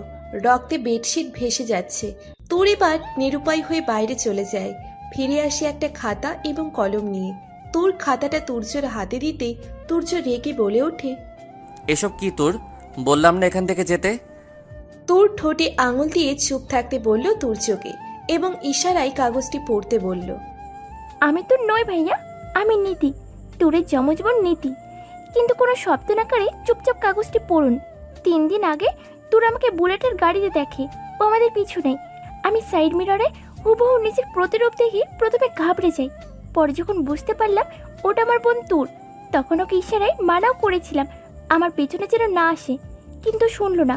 চৌরাস্তার মাথায় ওকে অজ্ঞান করে গাড়িতে তোলা হয়। আমার হাত বাঁধা ছিল তখন। বুলেট এই 3 বছর আমাকে ওর বিভিন্ন কাজে লাগিয়েছে। দেশের বাইরে অস্ত্রোপচার, ড্রাগ সহ নানান মাদকদ্রব্য পাচার করতো আমার দিয়ে। আমি পরিবারের কাছ থেকে দূরে থাকলেও সব খবর আমার কাছে থাকতো। আমি জানতাম তোর আমায় পাগলের মতো খুঁজে চলেছে, কিন্তু আমি নিরুপায় ছিলাম। বুলেট আমাকে শাসিয়েছিল, আমি যদি কাউকে কিছু বলি তাহলে ও তোরের ক্ষতি করবে। এই ছোট তোরকে বারবার হাতের নাগালে পেয়ে ও ছেড়ে দিত। উদ্দেশ্য আমাকে দিয়ে কাজ হাসিল করানো। এখন আমাকে পাঠিয়েছে ওর বিরুদ্ধে আপনি যে ফাইলগুলো বানিয়েছেন না, সেগুলো সংগ্রহ করতে, সেগুলো নিয়ে যাওয়ার জন্য। আমার হাতে যে ঘড়িটা দেখছেন, এখানে একটা চিপ ইনস্টল করা আছে, যার কারণে বুলেট আমাদের সকল কথা দেখতে না পেলেও শুনতে পাই। আমাকে দেখার প্রয়োজন নেই ওর, কারণ আমি তোর ক্ষতি হবে এমন কাজ করতে পারবো না। কিন্তু আমি এখন বুঝতে পারছি না আপনাকে কিভাবে কথাটি বললো, কথাটি হলো। কোনো এক রোদ্দুর নামে কেউ নাকি বুলেটকে একটা পার্সেল পাঠিয়েছে। বুলেট সেই রোদ্দুরকেও চাই। এখন মেইন প্রবলেম হলো ওই রোদ্দুর নাকি তোরের বয়ফ্রেন্ড। এখন আমাকে এই বিপাক থেকে উদ্ধার করার দায়িত্ব আপনার, ভাইয়া। আমাদের প্ল্যানিং লিখে আদান প্রদান করতে হবে, তাই আপনার যা বলার সেটাও লিখে বলুন। তুর্য কাগজটি পড়ে সামনে থাকা মেয়েটির দিকে তাকালো। ওকে আদেও নীতি, নাকি তোর নিজেই ওকে ঘাবড়ে দেওয়ার চেষ্টা করছে? কিন্তু যদি সেটা হতো তাহলে রোদ্দুরের কথাটা চেপে যেত নাকি? রোদ্দুরকে তো তোর চেনে, তোর বললেই রোদ্দুর চলে আসবে। তাহলে তোর রোদ্দুরকে আসতে বলছে না কেন? তবে কি ও সত্যিই নীতি? রোদ্দুরকে চেনে না বলে সাহায্য চাইছে ওর কাছে? তুর্য কাগজটি অপর পাশে লিখে দিল। তোরকে কোথায় রাখা হয়েছে সে খোঁজ আমায় দিতে পারলেই আমি তোমাকে বিশ্বাস করব। নীতি ফোন বের করে কোথাও একটা কল করলো। হ্যালো, আমি আমার বোনকে দেখতে চাই। আমার বোনকে না দেখে আমি কোনো কাজ করতে পারবো না। বুলেটকে বিশ্বাস করি না আমি। আগে আমি আমার বোনকে নিরাপদে দেখব, তারপর আর কাজ করব। হ্যাঁ, আমি একাই আছি। ভিডিও পাঠানো লাগবে না, আমি ভিডিও কল দিচ্ছি। ভিডিও কলে দেখো তোরকে।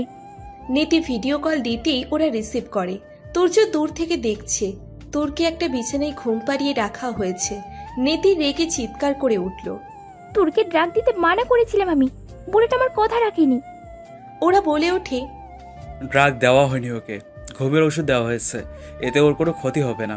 তুমি তোমার কাজে মন দাও, ফাইলটা বস যে কোনো কিছুর বিনিময়ে চাই।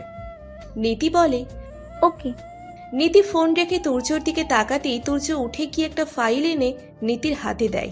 নীতি ফাইলটার দিকে চেয়ে থাকে কিছুক্ষণ, এরপর কাগজে লিখে দেয়। আমাকে যেতে হবে। এটা বুলেটের হাতে না পৌঁছানো অবধি ও তোরকে ছাড়বে না। আমার জীবনের কয়েক বছর ওই অন্ধকার জগতে কেটেছে। আমি সহ্য করতে পারবো সবটা, কিন্তু তোর পারবে না। তাই আজ রাতে আমি চলে যাব। তুর্য লিখে দিল। রোদ্দুর এবং তুর্য আসবে তোরের কাছে, খবরটা ওকে জানিয়ে দিও এবং সাবধানে যেও। সেই রাতেই নীতি চলে গেল বুলেটের আস্তানায়। পরদিন সকালে তুর্য তৈরি হয়ে নিল। ছদ্মবেশে ওর কিছু বিশ্বস্ত স্পাই এবং কিছু কনস্টেবল নিল। বুলেটের আস্তানার ঠিকানা পাঠিয়েছে নীতি। তুর্য নীতির লোকেশন ট্র্যাক করে ওখানে পৌঁছবে। তুর্যর পায়ের ব্যান্ডেজটা তুর্য টাইট করে বেঁধে সেখানে ছুরি গুজে রেখেছে। হাতের কনুইয়ে নাইফ, কোমরে বন্দুক, শার্টের ভেতর বুলেট প্রুফ জ্যাকেট। ওরা তৈরি হয়ে আসলো বুলেটের সঠিক ঠিকানায়। কিন্তু তুর্য নিজের সাথে কাউকে নিয়ে যাবে না ভিতরে। সবাই আশেপাশে এবং দূরত্ব বজায় রেখে নজর রাখবে।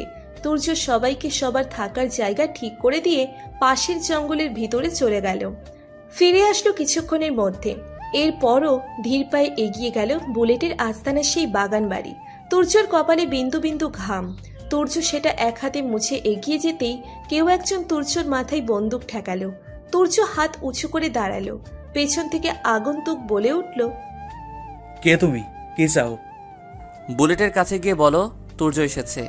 বুলেট আমাকে খুব ভালো করে চেনে। আগন্তুক তুর্যকে সাথে নিয়ে বুলেটের ঘরে আসে।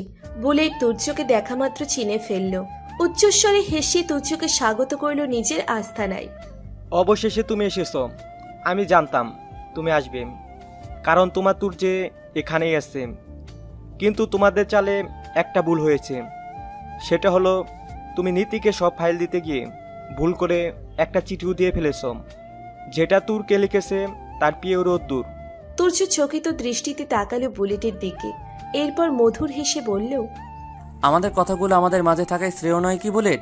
তুমি আমাকে আমার তুর দিবে এবং আমি তোমার এই কেস, তোমার মুক্তি। বুলেট হাতের ইশারায় ওর লক্ষ্যে যেতে বলল।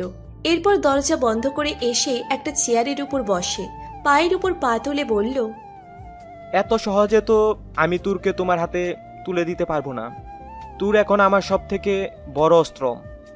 যে তুরের জন্য পুলিশ কমিশনার পর্যন্ত আমার হাতের লাগালের ভিতর চলে এসেছে, সেই সোনারপাড়া হাঁস মানে তুরকে আমি কিভাবে তোমায় হস্তান্তর করতে পারি? তুমি কি ভাবছ নীতি আর তুমি যে প্ল্যান করবে তা আমার অজানা থাকবে? বুলেট আমি, আর বুলেটের প্রতিটা কদম তোমাদের থেকে এগিয়ে। তুর্য হাসি বুলেটের কথা শুনে।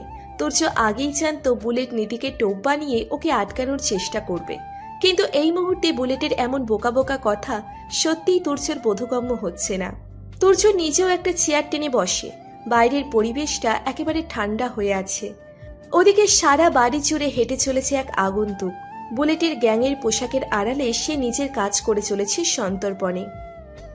সবার খাবারে ওদের নিজেদের ড্রাগই মিশিয়ে দিয়েছে সে। কিছুক্ষণের মধ্যেই সবাই মধ্যাহ্ন ভোজনের জন্য খাবারের ঘরে যাবে। আগন্তুক সেটারই অপেক্ষা করছে। কিছু গার্ড বাদে সবাই খেতে চলে যায়। সবার খাওয়া প্রায় শেষ। ইতিমধ্যে মাদকের তীব্র প্রভাব পড়তে শুরু করছে সবার মাঝে। 20 জনের মতো প্রায় ঘুমিয়ে পড়েছে। এখনো 20-25 জন রয়েছে পাহারায়। তুর্যর অনুসারীরা ধীরে ধীরে এগিয়ে আসে বাগানবাড়ির দিকে। আগন্তুক পা টিপে টিপে এগিয়ে গেল তুরকে যে ঘরে রাখা হয়েছে সেই ঘরের দিকে। একজন পায়চারি করছে ঘরের সামনে পাহারার জন্য। আগন্তুক গিয়ে লোকটাকে পেছন থেকে চেপে ধরে। ঘাড় ধরে একটা মোচড় দিতে সে লুটিয়ে পড়ে মেঝেতে। আগন্তুক লোকটির পকেট থেকে ঘরের চাবি নিয়ে লোকটার দেহ টেনে পাশের একটা ঘরে ঢুকিয়ে দরজা লাগিয়ে দিল। এদিকটাই এখন কেউ নেই। আগন্তুক দরজা খুলতেই দেখে নীতিকে বেঁধে রাখা হয়েছে একটা চেয়ারের সাথে। তুর বিছানায় নিস্তব্ধ শরীরে ঘুমিয়ে আছে। আগন্তুক দ্রুত গিয়ে নীতির বাঁধন খুলে দেয়। বাঁধন খুলতেই নীতি লোকটিকে জোরে ধাক্কা মারে। হাতের কাছে থাকা একটা লাঠি উঠিয়ে আগন্তুককে মারতে যাবে, এমন সময় সে নিজের মুখোশ খুলে ফেলল। নীতি চমকে বলে উঠল, তুর্য ভাইয়া, আপনি এই পোশাকে এখানে কি করছেন? হুশ, কথা বলো না। তোর ঠিক আছে? দেখো ওকে। নীতি তুরের পাশে গিয়ে ওর চোখে মুখে পানি দিল, কিন্তু জ্ঞান ফিরছে না। নীতি চিন্তিত কণ্ঠে বলল, হয়তো হাই ডোজের মেডিসিন দেওয়া হয়েছে ওকে। এখন ঘুম না ভাঙতেও পারে। আমাদের এখান থেকে যাওয়া উচিত। বাইরে আমার ফোর্স আছে। বাড়ির পেছনের রাস্তা দিয়ে তোরকে নিয়ে যাও। ওখানে কোনো পাহারা নেই। আপনি যাবেন না? আমার এখানে আরও অনেক কাজ আছে। সব হিসাব মেটাতে হবে আমায়। তুমি দ্রুত তোরকে নিয়ে বেরিয়ে যাও, কেউ চলে আসবে। তুর্যর ইশারায় ওর ফোর্স ঘিরে ধরে পুরো বাড়িটা। দুপক্ষের মধ্যে শুরু হয় এক প্রবল হানাহানি। বুলেট বাইরের শব্দ দেখে বিপন্ন চোখে তাকায় সামনে বসে থাকা তুর্যর দিকে। এরপর কোমরের পিছনে গুজে রাখা একটা পিস্তল তাক করে তুর্যর মাথায়। হুঙ্কার ছেড়ে বলে, এসব কি তুর্যম? বাইরে কি হচ্ছে? তখনই দরজা খুলে যায় মর্মর শব্দে। বাইরে থেকে ভেতরে ঢুকছে আর একটা তুর্য। চোখের সামনে দুটো তুর্যকে দেখে বিস্ময় কিং কর্তব্য বিমূঢ়। বুলেটের হাত থেকে পিস্তল পড়ে গেল নিচে। ভয়ে কাটা দিয়ে উঠল ওর সারা শরীর। অস্ফুট কণ্ঠে বলল, কারা তোমরা? জোড়া তুর্য হেসে উঠল উচ্চস্বরে। ওদের হাসির ঝংকার বুলেটের কানে পৌঁছতেই বুলেটের চোখের সামনে ভেসে উঠল কিছু অতীত। যে তিক্ত অতীত আজ ওর সামনে উপস্থিত, সেটা কি শুধুই অতীত, নাকি অতীতের শোনা সেই ভবিষ্যৎবাণী? তুর্য হেসে একটা চেয়ার টেনে বসে। এরপর বুলেটের মুখের উপর থেকে একটা চামড়ার আস্তরণ টেনে ছিঁড়ে ফেলে নিমেষে। এককাল পোড়া মানুষটি তুর্যর দিকে তাকায় ঈষৎ হেসে। তুর্য ইশারায় অপর তুর্যকেও নিজের মুখের উপর থেকে মাস্ক খুলে ফেলতে বলে। ছেলেটি মাস্ক খুলতেই বুলেট আতঙ্কিত, অস্থির হয়ে যায়, কারণ সে আর কেউ নয়, বুলেটেরই ছেলে সাদাফ। কি বাবা, চমকে গেল অনেক, তাই না? কি করে তোমার নিজ হাতে খুন করা ছেলে আজ জীবন্ত অবস্থায় তোমার সামনে বসে আছে। রহস্যজনক একটা অধ্যায়ের পাতা খুলতেই তোমার এই হাল। যদি অধ্যায়টা পড়তে শুরু করো তাহলে কি হবে? বুলেট তুর্যর দিকে তাকিয়ে আবার সাদাপের দিকে তাকালো। তুর্য ঝাঁঝালো কণ্ঠে বলে উঠল, কি ভেবেছিলেন খালু, আমি আপনার খোঁজ কখনো পাবো না? রোদ্দুর কি আপনার এতটা বোকা মনে হয়? আরে খালু, আমি সেদিন ছিলাম না। বাবা মায়ের অ্যাক্সিডেন্টের কথা জানতাম না, কিন্তু আপনি তো জানতেন আমার কথা। 8 বছর ধরে এই কালো অতীতটা বুকে জড়িয়ে আছি। দগ্ধ হচ্ছি, পুড়ছি, কয়লা হচ্ছি, আবার সেই কয়লা থেকে জ্বালছি নতুন আগুন। আর আপনি কিনা সেই রোদ্দুরের খোঁজি তুর্যর কাছে চাইছেন? How funny. বুলেট নিজের ছেলের দিকে অশ্রুসিক্ত চোখে তাকাতেই সাদাব ভ্রুকুচকে তাকালো। এটা আবার কোন নাটক? আরে বাবা, তুমি মরবে ঠিক আছে, কিন্তু তোমার হাতে এখনো তো কিছু সময় আছে। নিজের কুকর্ম অতীতগুলো একটু নেড়েচেড়ে নাও। বাচ্চাদের যেমন গল্প শুনিয়ে ঘুম পাড়িয়ে দিতে হয়, তোমাকেও তেমনভাবে অতীতের গল্প শুনিয়ে আমরা ঘুম পাড়িয়ে দেব। কোনো চিন্তা করো না, তোমার ছেলে আমি, তোমার রক্ত আমার শরীরে। কিছু না জানলেও সঠিকভাবে ঘুম পাড়িয়ে দিতে জানি আমি, শিখেছি তো তোমার কাছ থেকেই। তুর্য বলতে আরম্ভ করল। আজ থেকে প্রায় 9 বছর আগে আপনি নিজের স্ত্রী সাহেরাকে খুন করেছিলেন। দুর্ভাগ্যবশতভাবে আমি তারই বোনের ছেলে, যে ওই 9 বছর আগের গত 8 বছর ধরে ইন্ডিয়াতে নিজের ফুফাদের বাড়িতে ছিল। যখন আপনি খালামণিকে খুন করেন তখন সাদাব সবটা বলেছিল আমায়। আমার ফেরার পথেই আমার পাসপোর্ট নিয়ে একটা ঝামেলা হয় বিধায় আমাকে কয়েক মাস অপেক্ষা করতে হয়েছিল এদেশে আসার জন্য, কিন্তু আপনি তার আগেই আমার আব্বুকে খুন করেন। সাদাব হেসে বলে, আরে ভাইয়া, খুন বলছিস কেন? এই লোকটা তো ওটাকে অ্যাক্সিডেন্ট বলে চালিয়ে দিয়েছিল, তাই না? তুর্য বলল, কি ভেবেছিলেন রোদ্দুর নিজের বাবার খুনকে এতটা সহজভাবে নিবে? বাবার অ্যাক্সিডেন্ট করেছিল যে লরি, তার নাম্বার বাংলাদেশের ট্রাভেল এজেন্সির কোথাও নেই। বাহ, আপনি আমাদের জমির ওপর হাত দিয়েছিলেন সে কথাটাও আমি বলিনি। আমার মাকে মেরে তাড়িয়ে দিয়েছিলেন আমাদের পৈতৃক নিবাস থেকে, সেটাও আমি বলিনি। সাদাব বুলেটের সামনে এসে তুড়ি মেরে বলে, আমার কথাগুলো এখনো শোনা বাকি আছে আপনার। আমার আব্বুর কি অপরাধ ছিল মিস্টার বুলেট? সে আপনাকে নারী পাচার করতে দেখেছে, কালো টাকার পাহাড় বানাতে দেখেছে। এটা কি তার সব থেকে বড় অপরাধ ছিল যে তাকে মেরে সেদিন নদীতে ফেলে দিয়েছিলেন? আমার কি অপরাধ ছিল? আমি তো আপনারই ছেলে, আপনার রক্ত বইছে আমার শরীরে। আমারই বা কি অপরাধ ছিল যে আপনি আমাকেও গুলি করেছিলেন? শুধুমাত্র আমি আপনাকে এক নারীর বিছানা দেখে চিল্লিয়ে বলেছিলাম, তুমি কি করছো আব্বু? আমি সবাইকে বলে দেব, আমি দেখেছি তুমি আম্মুকে মেরেছ। এটাই কি আমার অপরাধ ছিল? বুলেট এবার চিল্লিয়ে বলল, হ্যাঁ, এটাই তোর অপরাধ। তুই আমার সাজানো সাম্রাজ্যের একমাত্র রাজদ্রোহী ছিলি। তোর কারণে আমি আমার রাজ্য হারাতে বসেছিলাম, যেটা আমি তিল তিল করে ঘুরেছি। তোর মাকে বিয়ে করেছিলাম শুধু টাকার জন্য, বুঝেছিস? আর আজ সেটা আছে আমার কাছে। আমি প্রতিশোধ নিতে চেয়েছিলাম, তাই আমি নিতে পেরেছি। তোর নানাকে আমি শাস্তি দিতে পেরেছি। তুর্য সাদাব উভয়ই চমকে তাকায় বুলেটের দিকে। বুলেট উচ্চস্বরে হেসে বলে, তোর নানার জন্য আজ আমার চেহারার এই দশা। তোর নানার জন্য সারা গ্রামের মানুষ আমাকে মেরেছিল। তোর নানার জন্য আমি ঝাঁপ দেই নদীতে। তোর নানার জন্য আমি ইটের বাটায় কাজ করি, যেখানে একটা দুর্ঘটনায় আমার চেহারা ঝলসে যায়। আরে, একটা মহিলার গয়নাই তো চুরি করেছিলাম, তার জন্য উনি আমায় ন্যাড়া বানিয়ে মুখে চুলকানি লেপটে দেওয়ার শাস্তি দেবেন? গ্রামের লোকেরা শুধুমাত্র ওনার কারণে জানতে পেরেছিল যে আমি চুরি করেছি। আমি ওনাকে বলেছিলাম আমি ওনার জীবন নরক করে দিব, ওনার মেয়েদের জীবন নরক করে দিব। আমি সেটা পেরেছি, আর আজ তোদের দুজনকে মেরে আমি আমার সেই কথাটা রাখবো। বলেই পিস্তল উঠিয়ে তুর্যর দিকে তাক করে গুলি করল বুলেট। সাদাব তুর্যকে ধাক্কা দিয়ে পাশে ফেলে দিতেই গুলিটা এসে লাগে সাদাবের হাতে। তুর্য সেটা দেখে বুলেটের হাতের তালু বরাবর গুলি করে। বুলেটের হাত থেকে আবার পিস্তল পড়ে গেল। তুর্য পিস্তল উঠিয়ে বুলেটের দিকে তাক করে ওকে ইশারায় বসতে বলে।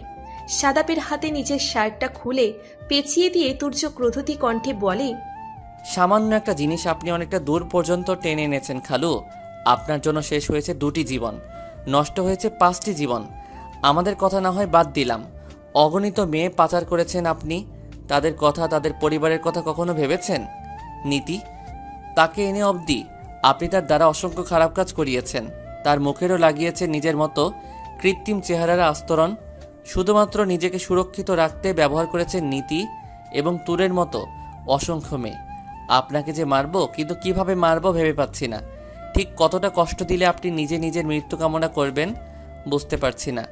আপনার মতো মানুষকে সহজ মৃত্যু দিলে সেটা আমার খালামণি এবং বাবার প্রতি অন্যায় করা হবে, অবিচার করা হবে তাদের প্রতি যাদের জীবন নষ্ট করে, তাদের ঘাড়ে পা রেখে নিজে এই অবস্থায় এসেছেন। তুর্য বুলেটের হাত পা বেঁধে ফেলে দড়ি দিয়ে। সাদাবকে গাড়িতে বসিয়ে ওর হাতে হাত রেখে বলে, আমি জানি তুই যতই তোর বাবাকে ঘৃণা করিস না কেন, কোনো সন্তান তার বাবাকে চোখের সামনে তিল তিল করে মরতে দেখতে পারবে না, অন্য কেউ পারলেও তুই পারবি না। তাই তুই বাড়িতে চলে যা। তোর বাবাকে আমি তার মৃত্যুর কাল সচক্ষে দেখিয়ে দিয়ে আসি। সাদাব অনুনয়ের সুরে বলে, আমাকে নিয়ে চল ভাইয়া, এই লোকটাকে আমি নিজের সামনে মরতে দেখতে কাতরাতে দেখতে চাই, যেভাবে আমার আম্মু কাতরিয়েছিল, তোর বাবা মরেছিল, খালামণি কেঁদেছিল। তুর্য বাধ্য হয়ে সাদাবকেও সঙ্গে নেয়। জঙ্গলের মাঝ বরাবর বুলেটকে নিয়ে যায় ওরা। তুর্যর হাতে লোহার রড, লঙ্কা এবং নুনের প্যাকেট। সাদাব একটা ছুরি আর বন্দুক হাতে নিয়ে দাঁড়িয়ে আছে। তুর্য বুলেটের শরীরের প্রতিটি জায়গায় রড দিয়ে আঘাত করতে থাকে। রক্তে সপসপ করছে ওর শরীর। এবারও ছুরি হাতে নিয়ে আঁচড় দিতে লাগলো বুলেটের শরীরে। বুলেটের আর্তনাদ চিৎকারে বনের পশু পাখি অব্দি হুঙ্কার তুলে ডাকছে। সাদাবে সে লঙ্কা এবং নুনের গুঁড়ো ছড়িয়ে দিল বুলেটের শরীরে। মনে আছে আমার মায়ের হাত পুড়িয়ে তাতে একেবারে লবণ এবং লঙ্কা চেপে ধরেছিল একত্রে? বুলেট গলা ফাটিয়ে চিৎকার করছে। তুর্যর হাত কাঁপছে বুলেটের এই ক্ষতবিক্ষত শরীর দেখে। শত হলেও মানুষ তো, এভাবে অন্য মানুষকে মারতে এবং প্রত্যক্ষ করতে কষ্ট হচ্ছে ওর। বুলেট এক নাগারে বলছে, আমাকে মেরে ফেল, তবুও এভাবে আর কষ্ট দিস না। তুর্য বন্দুক বের করে বুলেটের কপাল বরাবর গুলি করতেই বুলেট চোখ আবদ্ধ করে ফেলে। পাচার করা মেয়েগুলোর শরীর যেমন নবরূপী পশুরা খুবলে খেয়েছে, তেমনও শরীরও আজ এই জঙ্গলের অভুক্ত পশুদের। এবার বাড়ি চল সাদাব। বাড়ি ফিরতেই ওরা দেখলো একটা মেয়ে বসে বসে তাহিরা বেগমের সাথে গল্প করছেন। তুর্য মেয়েটিকে চিনতে পারল না। সাদা ফিসফিসিয়ে বলল, এটাই নীতি ভাইয়া, এটাই ওর আসল চেহারা। তুর্য সাদাপের দিকে তাকিয়ে হালকা হেসে বলে, বাহ, আমি তো ভেবেছি ও শুধু ময়দা সুন্দরী, ময়দার সৌন্দর্যে তোকে মুগ্ধ করেছে, কিন্তু এখন দেখছি আসলেই সুন্দর। কিন্তু আমার বউটা কই? নীতি তুর্যকে দেখে হেসে ফেলল। অবশেষে প্ল্যান সাকসেসফুল, কি বলেন ভাইয়া? তুর্য নিরাশ কণ্ঠে বলে, হ্যাঁ, তোমাদের বদৌলতে বাঘের গুহায় থেকেও যে মানুষ প্রেম করতে পারে, সেটা তোমাদের না দেখলে এবং সকালে সাদাবের কথা না শুনলে জানতামই না। তাহিরা বেগম মুখ ভার করে বললেন, ল্যাংড়া পা নিয়ে এসব করলে ভালো কথা, কিন্তু বাড়ির বউকে বাড়ি পৌঁছে দিয়েই কি সব দায়িত্ব শেষ? আহাম্মক, এখানে পটর পটর না করে উপরে গিয়ে দেখ তোর বউয়ের কি অবস্থা। তুর্য চকিত দৃষ্টিতে তাকিয়ে উত্তর দেয়। তোমরা আছো তো? তাহিরা বেগম ফস করে উঠলেন। হয় পরের বউয়ের সেবায় নিয়োজিত থাকবো বলেই তো এখানে পড়ে আছি। তোর বউ আমি খাতিরদারি করব কেন? তাছাড়া আমার অত সময় নেই। নীতি আর সাদাফের বিয়ের ব্যবস্থা করতে হবে, সবাই আসছে এখানে। তুর্য মুখ বাঁকিয়ে বলে। বুড়ির মুখ এই বয়সেও থামে না। তুর্য কথাটা বলে চলে যাচ্ছিল, এমন সময় তাহিরা বেগম বলে উঠলেন, এই তুই বুড়ি কাকে বললি? তুই জানিস এই বয়সেও আমার জন্য সম্বন্ধ আসে? তোর কি যোগ্যতা আছে? তোর পাখি সহজ সরল বলে ওকে ফাঁসাইতে পারছস, না হলে তোর কপালে বউ জুটতো না। ওদের এমন কথাবার্তায় নীতি হতভম্ব। সাদাব মৃদু হেসে বলে, খালামণি আমাদের বন্ধুর মতো, ছোট থেকে এভাবে আগলে রেখেছেন, কখনো বুঝতে দেননি আমার বাবা মা কিংবা খালুর অভাব। আমাদের কোনো বন্ধু হতো না, কারণ আমাদের লুকিয়ে থাকতে হতো। তখন থেকে খালামণির এই বন্ধুত্বপূর্ণ কথাবার্তা এবং বন্ধুত্ব সুলভ আচরণের প্রকাশ। বড় হওয়ার পর মাঝে মাঝে তো মানুষের সামনেই আমাদের লজ্জায় ফেলে দিত। আর তুর্য ভাইয়ের সাথে তো দুদিন পর পর ঝগড়া বাঁধে। তুর্য ভাইও ইচ্ছে করে বুড়ি ডেকে খালামণিকে রাগিয়ে দেয়। এরপর শুরু হয় হরতাল, আমাদের খাওয়া বন্ধ, ঘুমানো বন্ধ, মানে পুরো নাটকীয় একটা অবস্থা। আবার একদিন যেতে না যেতে হেসে খেলে বাড়ি মাতিয়ে তোলে। নীতি সদুক্তিতে উত্তর দেয়, বাবা, পুরো চমকে হয়ে গিয়েছিলাম। দেখি মনে হয় না সবাই এত খারাপ সময়ের মধ্যে দিয়ে গিয়েছি। আর ধন্যবাদ তোমাকে আমার প্রতিটা ক্ষণ আগলে রাখার জন্য। তুমি না থাকলে বুলেট আমাকে পাচারও করে দিত। সাদাব বিরক্তির সুরে বলে, আপাতত এসব কথা থাক, এগুলো নিয়ে পরেও আলোচনা করতে পারবো। এখন বলো, তোর জ্ঞান ফিরেছে? হ্যাঁ, আমার সাথে কথা হয়েছে, তবে রৌদ্রের কথা আমি জানাইনি। ওদের গোপন মেসেজ পড়ে নিয়েছিলাম যে রৌদ্র নিজেই নিজের পরিচয় দিক, এরপর আসল মজা বুঝবে। মানে কি মজা? সেটা তোমাকে বলবো কেন?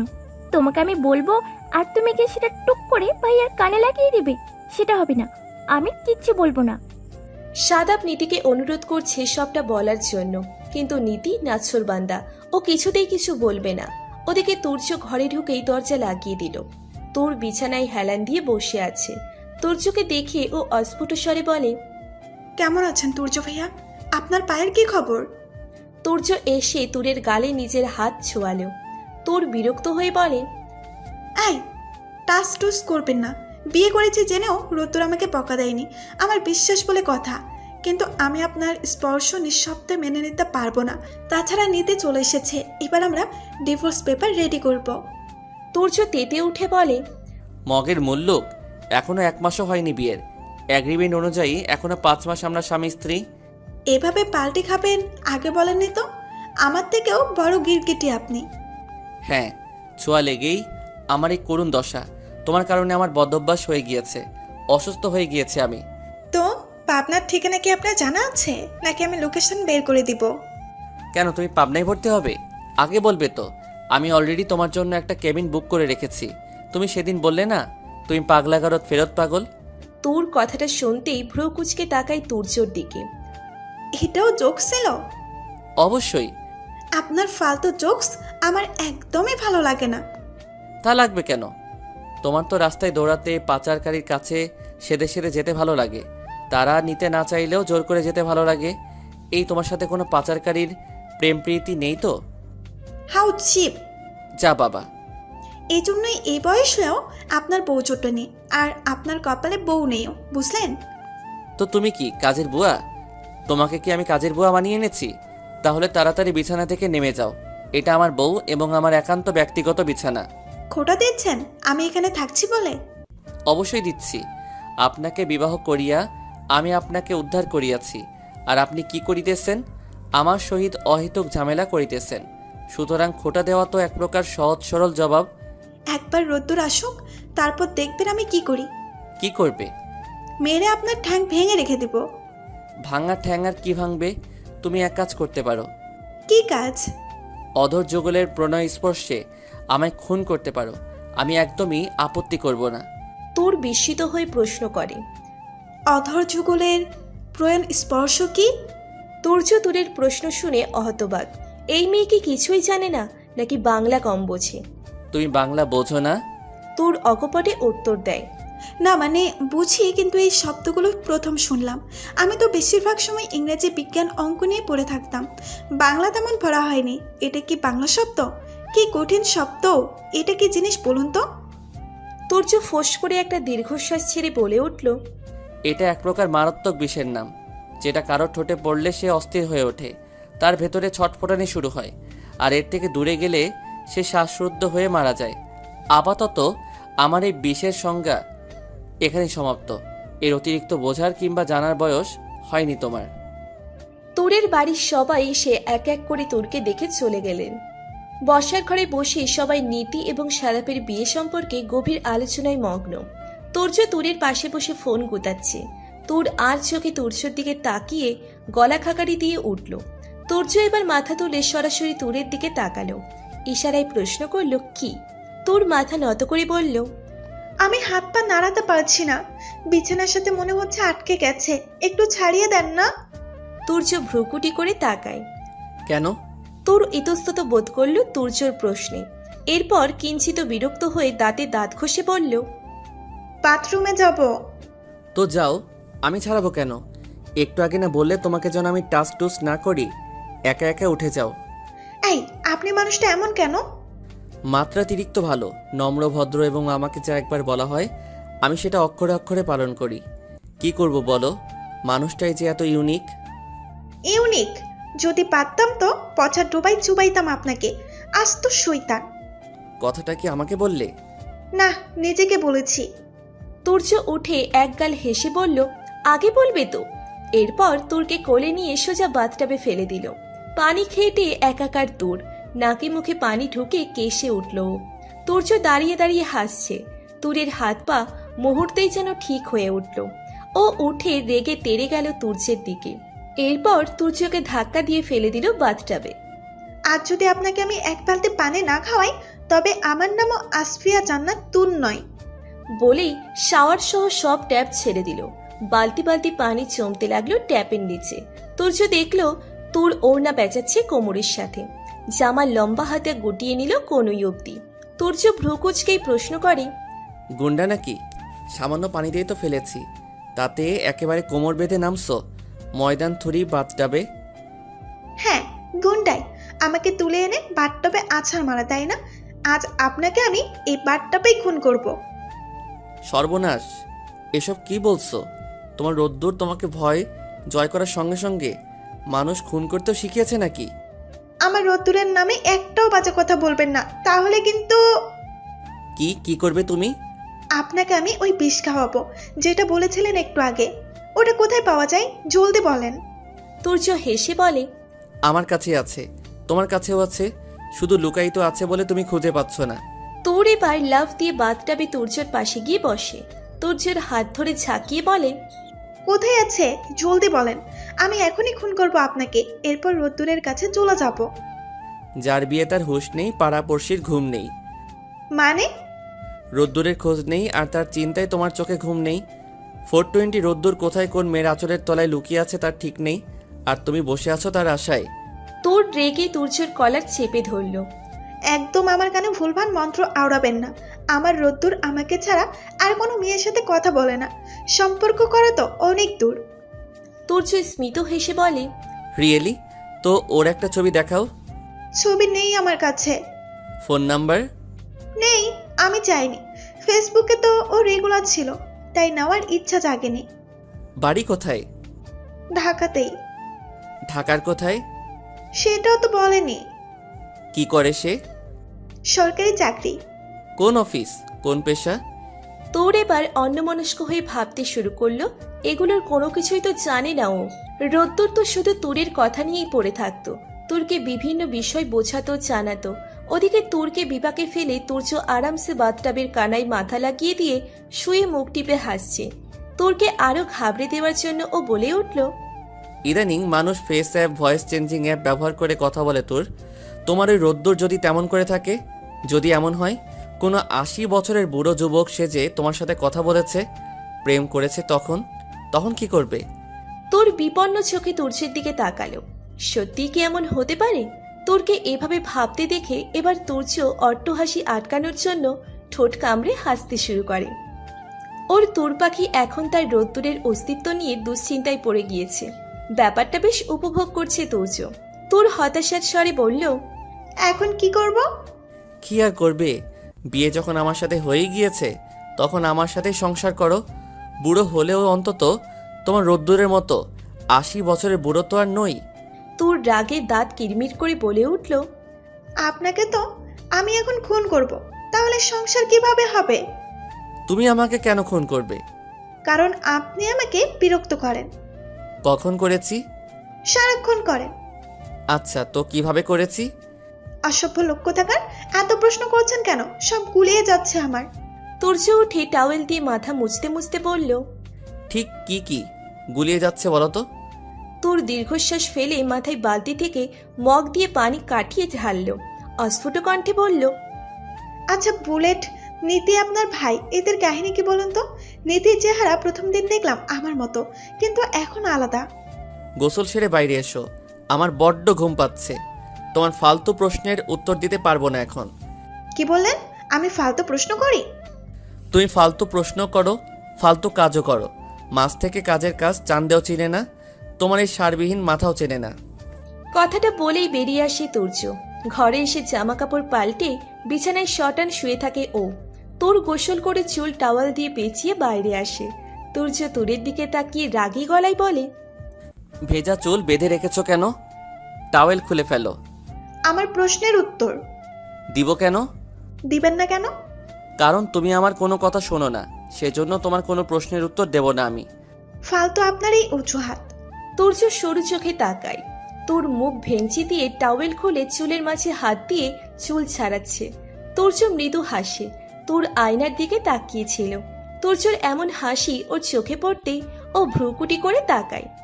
এভাবে পাগলের মতো হাসতেন কেন? পাগলরা এভাবে হাসে, তুমি কি করে জানলে? পাগল সম্পর্কে অভিজ্ঞতা দেখছি বেশ ভালো, হবে নাই বা কেন? নিজেও তো তাই। হুশ, ফুস। আপনি কিন্তু বেশি বেশি করছেন। তো তোমাকে কি কম কম করার কসম দিয়েছে কেউ? আমি করছি, তোমার ইচ্ছা হলে তুমিও বেশি বেশি করো। তোর বিরক্ত হয়ে নিচে চলে যায়। তুর্য নিজের পায়ের ভেজা ব্যান্ডেজটা খুলছে। ওদিকে সিঁড়ির কাছে যেতেই তুরের মনে পড়ল তুর্যের পায়ের কথা। ও তুলো ব্যান্ডেজ নিয়ে আবারও ঘরে চলে আসে। তুর্যর ব্যান্ডেজ প্রায় খোলা শেষ। তুর পায়ের কাছে বসতে বসতে বলল, এবার কিন্তু আপনাকে আমায় সব ঘটনা বলতে হবে। আমি ভালো কাজ করছি। কি ভালো কাজ? আপনার পায়ে এখন ব্যান্ডেজ করে দিব। বাহ, অতি উত্তম কাজ। যা হোক, সেবা যখন করছো তখন একটু গল্প আমি করতেই পারি। হ্যাঁ।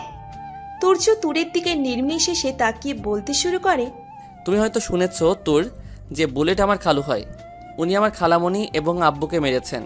সাদাবকেও গুলি করেছিল। সাদাবের পেটে গুলি লাগে, নিস্তেজ হয়ে পড়ে ওর শরীর। বুলেট ভাবে সাদাব মারা গিয়েছে, তাই ও ওকে নিয়ে ওদের গ্রামের ব্রিজের পাশে নদীতে ফেলে দেয়। কিন্তু তখনও সাদাবের দেহে প্রাণ ছিল। নদীর পাড়ে ছিল জেলেদের বাস। ওদের মধ্যে একজন সাদাবকে নদীর পাড়ে পড়ে থাকতে দেখে। সাদাবকে ওরা হসপিটালে নিয়ে যায়। দুদিন পরে সাদাবের যখন জ্ঞান ফেরে তখনও চলে আসে আম্মুর ঠিকানা জোগাড় করে। আমি সে সময় ইন্ডিয়াতে ছিলাম, আব্বু তখন বেঁচে ছিলেন। এটা গেল সাদাবের ঘটনা। এবার আসি নীতির কথায়। বুলেটের ঠিকানা আমি জোগাড় করতে পারিনি, কারণ বুলেট 1 সপ্তাহের বেশি কোথাও থাকতো না। আমি সবে পুলিশে জয়েন্ট করেছিলাম। তখন সাদাব ওর পড়াশোনা আমাদের সাথে থেকে করার জন্য জোর করে। ওকে আমাদের কাছে এনে রাখি। একদিন বুলেটকে দেখতে পাই ও। তারপর থেকে ও আমাদের না জানিয়ে বুলেটের উপর নজর রাখতে শুরু করে। 3 বছর আগে ও প্রথম নীতিকে দেখে, আর প্রথম দেখাতেই ও নীতিকে পছন্দ করে ফেলে। কিন্তু তখনও আমাদের কিচ্ছু বলেনি ও। নীতিকে পাচার করার জন্য যখন বুলেট নীতিকে গাড়িতে তোলে, তখন সাদাব নীতিকে কৌশলে বাঁচিয়ে ফেললেও একটুর জন্য ধরা পড়ে যায় নীতি। বুলেট ভাবে নীতি তার বুদ্ধিমত্তার জন্য ছাড়া পেয়েছে, তাই ও চিন্তা করে নীতিকে দিয়ে নিজের কাজ করানোর। বুলেট সার্জেন দেখিয়ে মাস্ক তৈরি করে। তোমার চেহারার হুবহু নকল একটা মাস্ক এনে পরিয়ে দেয় নীতিকে, যার কারণে তুমি আর নীতি অবিকল একরকম দেখতে হয়েছিল। ছোটবেলায় তুমি সবার থেকে বেশি কল্পনাপ্রবণ ছিলে। তুমি ভাবতে যমজ হলেই তাদের চেহারা এক হয়, তাই তুমি সেদিন নীতির চেহারা দেখেই হুতাশে দৌড় দিয়েছিলে। চেহারা এক করার কারণ, নীতি সব ক্রাইম করলেও চেহারা তোমার হওয়ায় নীতির উপর কোনো আঁচ আসবে না। আর নীতির উপর আঁচ না আসলে বুলেটও সুরক্ষিত থাকবে। সেক্ষেত্রে ফেসে যাবে তুমি। সাদাবের কাছ থেকে শুনেছি নীতি সাদাবকে মাঝে মাঝে খবর পাঠাতো ওদের ঠিকানার, কিন্তু সাদাব পৌঁছানোর আগেই ওরা চলে যেত সেই জায়গা ছেড়ে। আজ থেকে 1 বছর আগে বুলেটের খোঁজ আমায় দেয় সাদাব। আমি তখন থেকে বুলেটকে পার্সেল পাঠাতাম, সঙ্গে একটা করে চিপ, ট্র্যাকিং চিপ, শুধু ওর ঠিকানা জানার জন্য। কিন্তু ওরা যে তলে তলে টেম্পো চালাচ্ছে সে খবর অব্দি টের পেতে দিল না। কি মারাত্মক বাচ্চা! সাধে কি আর বলি বাঘের গুহায় থেকে প্রেম করেছে। বুলেট যদি একবারও টের পেত ওটা, তাহলে নীতির অবস্থা এখন আমার খালামণির মতো হতো। তোমার প্রশ্নের উত্তর আশা করি পেয়েছো। তাহলে সাফাত কেন আপনার নকল মাস্ক পরল? কারণ ওটা একটা ট্রিক। সাদাব বুলেটকে ব্যস্ত রেখেছে, আর আমি বুলেটের গ্যাংকে। একা মানুষ কত দিকে সামলাবো বলো? সামলাতে যখন পারবেন না তখন এই দায়িত্ব নিয়েছেন কেন? যোগ্যতা লাগে এসব কাজ করার জন্য। তুমি বলতে চাচ্ছ আমার যোগ্যতা নেই কাজ করার? অবশ্যই নেই। এতদিনেও তো আপনার কোনো যোগ্যতা আমার চোখে পড়লো না। প্রথম দিন পাচারকারীদের ধরেছেন। আমি যদি অসুস্থ না হতাম তাহলে আমি ধরতে পারতাম। ওরা তো আত্মরা হয়ে পড়েছিল, ওদের ধরা কোনো ব্যাপার? উল্টে ঠ্যাং খোঁড়া করে এসেছেন। আর এবারেরটা কত রিস্ক নিয়ে মিশনটা কমপ্লিট করেছি জানো? না, আমি তো ঘুমিয়েছিলাম, জানবো কিভাবে? তুমি জানোটা কি? খালি জানো কিভাবে উদ্ভট প্রশ্ন মাথায় ঢোকানো যায়, সেগুলো উগরে দেওয়া যায়, কিভাবে তাল বেতাল হয়ে রাস্তাঘাটে ছোটা যায়। দেখুন, এক কথা নিয়ে বারবার খোঁচা দিবেন না, বিরক্তির সাথে রাগও হচ্ছে কিন্তু। তাতে আমার কি? যাও তো, আমি ঘুমাবো। আজ নীতি এবং সাদাবের বিয়ে সম্পন্ন হয়েছে, কিন্তু তুরের মন আজ বড্ড খারাপ। দীর্ঘ 10 দিন ধরে সে রোদ্দুরকে অনুরোধ করছে তার সামনে আসার জন্য, কিন্তু রোদ্দুর মেসেজ দেখে কোনো প্রত্যুত্তর না দিয়ে চলে যাচ্ছে। তুরের প্রতিটা মেসেজের অর্থ এই যে আজ নীতির বিয়ে উপলক্ষে হলেও রোদ্দুর যেন এই বাড়িতে আসে, ওর সাথে দেখা করে, ও দেখতে চায় রোদ্দুরকে। কিন্তু ওর সকল ইচ্ছেকে, সকল বার্তাকে ব্যর্থ প্রমাণিত করে রোদ্দুর ওর থেকে মুখ ঘুরিয়ে চলে গেল। তুরের হাত নিষ্পিস করছে কাউকে ধরে বেধরম পেটানোর জন্য। রাগে দাঁত কিরমির করছে, সারা শরীরে আগুন জ্বলে যেমন অনুভূত হয় তেমন অনুভব করছে। তুর্য কাজের সঙ্গে বাইরে গিয়েছে আধা ঘন্টা আগে, এখনো ফেরার নাম নেই। তুর্যর ফোনে কল দিল, রিং হয়ে বেঁচে গেল কলটি। এভাবে 4টি কল দেওয়ার পর তুর্য মেসেজ পাঠায়, কল দিও না, ব্যস্ত আছি, যদি পারো বাড়ির সামনের স্কুলের মাঠে আসো। তোর রাগে ফুঁস করে উঠল। ব্যস্ত আছে, মহা ব্যস্ত। নিশ্চয়ই কোনো মায়ার লগে টাঙ্কি দিতেছে। আজ দেখলাম তো কত সুন্দর সুন্দর মায়ার লাগে। হ্যাঁ হ্যাঁ হ্যাঁ হো হো করতেছিল। আহা, মনে হচ্ছিল ক্লোজ আপের অ্যাপ দিচ্ছে। ওর থেকে একটাল নেই বোধহয় চিপাই গেছে। কথাগুলো মনে মনে বলেই চমকে গেল তোর। ও এসব কেন ভাবছে? তুর্য যার সাথেই থাকুক না কেন, ওর কি? ওদের তো চুক্তির বিয়ে হয়েছে। পরক্ষণেই তুরের মত পাল্টে গেল। চুক্তির বিয়ে হোক কিংবা সত্যি বিয়ে, তুর্য এখন ওর বর। তুর্য তো বলেছে তোরকে ও সারা জীবনের জন্য বউ করতে রাজি। কিন্তু রোদ্দুরের শূন্যতা তো ও অনুভব করে না, বরং তুর্যর উপস্থিতিতে ও বেশি আনন্দিত হয়। ভালো লাগে ওর তুর্যর সঙ্গ। কদিন তুর্যকে কাছ থেকে দেখে ওর রেখার মধ্যে থেকে তোর নিজেকে এক অন্য তোর রূপে খুঁজে পেয়েছে, যে তোর আর আগের মতো কৌতূহলী রূপে আসে না, বাচ্চামি করে না, অভিমান করে, হাসে, কারণে অকারণে তুর্যর সঙ্গে ঝগড়া করে। তোর নিজেকে মনকে বুঝিয়ে রোদ্দুরকে একটা চিঠি লিখলো। প্রিয় রোদ্দুর, আজ আমি তোমাকে যেটা বলবো সেটা হয়তো তুমি কোনোদিন কল্পনাও করতে পারোনি। আমি নিজেও এমন ভাবতে কিংবা করতে পারবো সেটা আমারও অজানা ছিল। হয়তো তোমার অবহেলা আমাকে সেটা বুঝিয়েছে, এজন্য ধন্যবাদ তোমাকে। আমি নিশ্চিত নই, তবে এই 10 দিন তুমি আমাকে যেভাবে ইগনোর করেছো তার একটাই অর্থ হতে পারে। আমার প্রিয় রোদ্দুরের কাছে হয়তো আমি অপ্রিয় হয়ে উঠেছি, জানি না সঠিক কোনটা। তবে আমি তোমাকে ভালোবাসতাম। এখন ভালোবাসি বললে খুব একটা ভুল বলবো না, এখনও ভালোবাসি। তবে আমি হয়তো তুর্য ভাইয়াকেও ভালোবাসতে শুরু করেছি, তাকে নিজের ভাবতে শুরু করেছি। জানি না কেন কিভাবে এমন পরিবর্তন এসেছে আমার মাঝে। শুধু মনে হয় তার সঙ্গে প্রতিনিয়ত ঝগড়া না করে থাকতে পারবো না আমি। তার উপর অভিমান করে ঘরে একা বসে থাকলে সে কখন চকলেট আইসক্রিম এনে আমাকে মানায়, সেই ছোট্ট ছোট্ট ভালোবাসা ব্যতীত কাটাতে পারবো না এক মুহূর্তেও। সে যখন কাজের জন্য বের হয় তার জন্য চিন্তা মাথায় ছিঁড়ে যায় আমার। আগে নিজেকে বোঝাতাম তার অসুস্থতার জন্য এমন অনুভব করি, কিন্তু তার সুস্থ হবার পরেও এসব চিন্তা আমার মাথা থেকে বের হচ্ছে না। অনেক ভেবেছি, এর অর্থ তো তার প্রতি আমার ছোট ছোট যত্ন এবং তৈরি হওয়া নব ভালোবাসা ছাড়া আর কিছুই নয়। তুমি একদিন বলেছিলে কোনো এক গধূলি লগ্নে আমার সম্মুখে আসবে, হাতে থাকবে বেলি ফুলের মালা। মালাটি আমার খোপায় ঝুলিয়ে দিয়ে কিছু ফুল আমার সম্মুখে ধরে প্রথম আসবে, আমার সম্মুখে নিজের মুখশ্রী দেখাতে। সেটা বোধ হয় আর হবে না, সেই সময় কিংবা লগ্ন বোধ হয় আমি আর পাবো না। কারণ আমি আজ তুর্যকে নিজের মনের কথা বলবো, তাকে জানাবো যে আমি চাই তার সাথে থাকতে, তার কাছে থাকতে, তার হয়ে থাকতে। তোমার প্রতি আমার অনুভূতি আগে যেমন ছিল এখন যেমন আছে তেমনই থাকবে। তুমি আমার প্রিয় রোদ্দুর হয়ে থাকবে। যদি ভাগ্য থাকে তাহলে তোমাকে আমার অর্ধাঙ্গিনীর সঙ্গে দেখাবো আমি। ভালো থেকো নিজের বর্তমানকে নিয়ে। ইতি তুর পাখি। চিঠিটার ছবি তুলে রোদ্দুরকে পাঠিয়ে দিল তোর। রোদ্দুর সিন করে সরাসরি ব্লক করে দিল। তোর সেদিকে খেয়াল না করে বেরিয়ে আসলো বাড়ির বাইরে।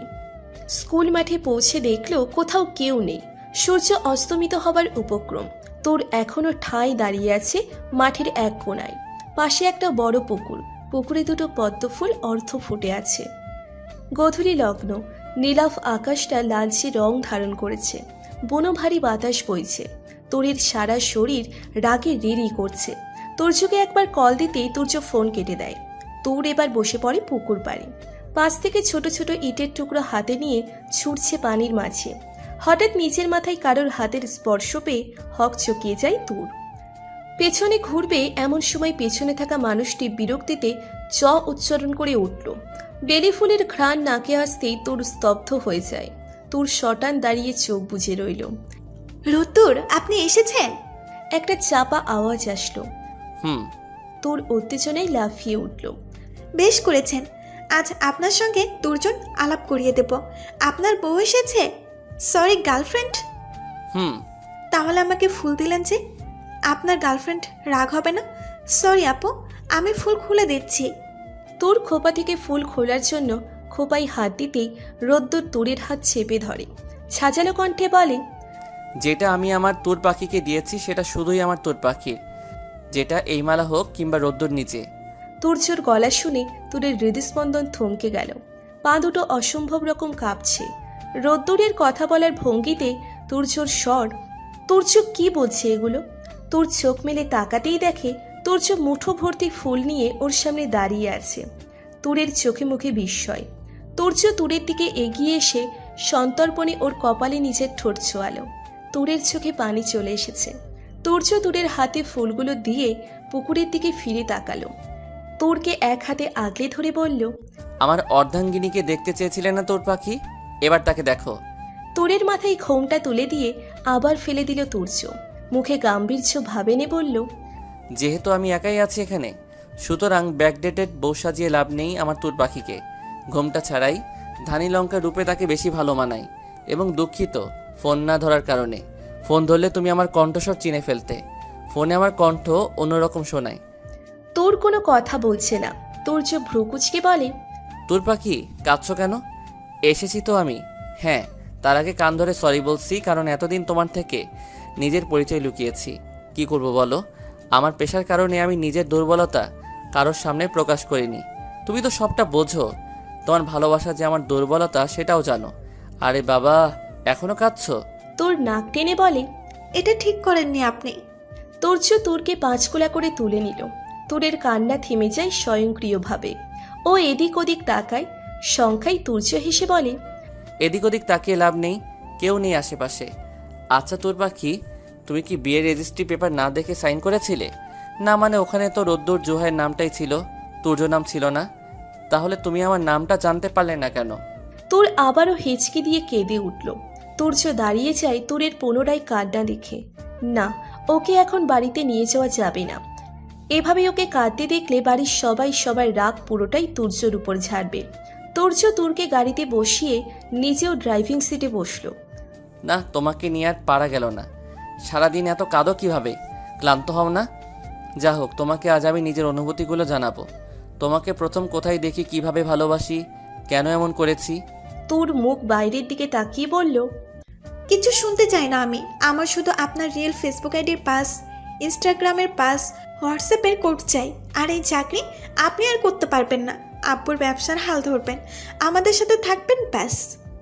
এত পাসওয়ার্ড দেওয়া যাবে না। তোর ভ্রুকুচকে তাকায়। কেন? আপনি দেবেন, আপনার ঘাড়ও দেবে। না হলে আমি আম্মুর কাছে নালিশ করব, রুমে আটকে রাখবো। না পাবেন কিছু খেতে, না পাবেন কিছু পান করতে। তুমি কিন্তু দিন দিন বড্ড ঘাটতেরা হয়ে যাচ্ছ। তোর তেড়ে আসে তুর্যের দিকে। তো তুর্য কিঞ্চিত ভয় পেয়ে দূরে সরে বসে। গাড়ি চলছে আপন গতিতে। তোর ট্রাকে ফুসছে। তুর্য তুরের দিকে তাকিয়ে মিটিমিটি হাসছে। তুরের অভিমান যেটা তোর রাগের আকারে দেখায়, সেটা যে কণিকের জন্য তা বুঝতে সময় লাগে না তুর্যর। তুর্য তুরকে আরো রাগিয়ে দেওয়ার জন্য বলল, তো কি যেন বলেছিলে? রোদ্দুরকে তুমি ভালোবেসে যাবে, লজ্জা করে না? বর থাকতেও পর পুরুষের প্রতি তোমার এত ভালোবাসা কই থেকে আসে? আসমান থেকে খুশি খুশি পড়ে। কই, আমার উপর তো একটু পড়ে না। আপনি এসবে যোগ্য? এই মেয়ে, তুমি আবার আমার যোগ্যতার দিকে আঙুল তুলছো। এখন তো শুধু আঙুল তুলেছি, এরপর হস্ত, ঠ্যাং এবং পরিশেষে সশরীর তুলে ফেলবো। ছি ছি, কী সব কথাবার্তা! এতটুকু লজ্জাবোধ নেই? আপনার আছে? লজ্জা নারীর ভূষণ, আমার থাকবে কেন? আপনি পুরুষ? প্রশ্নটি তুর্যর কর্ণকুহরে পৌঁছাতেই তুর্য ব্রেক কষল। তোর বিরক্তি ভরা চেহারা নিয়ে তুর্যর দিকে তাকাতেই তুর্য কটমটে স্বরে বলল, আচ্ছা এই ব্যাপার, আজ বাড়ি চলো, তারপর তোমার হচ্ছে।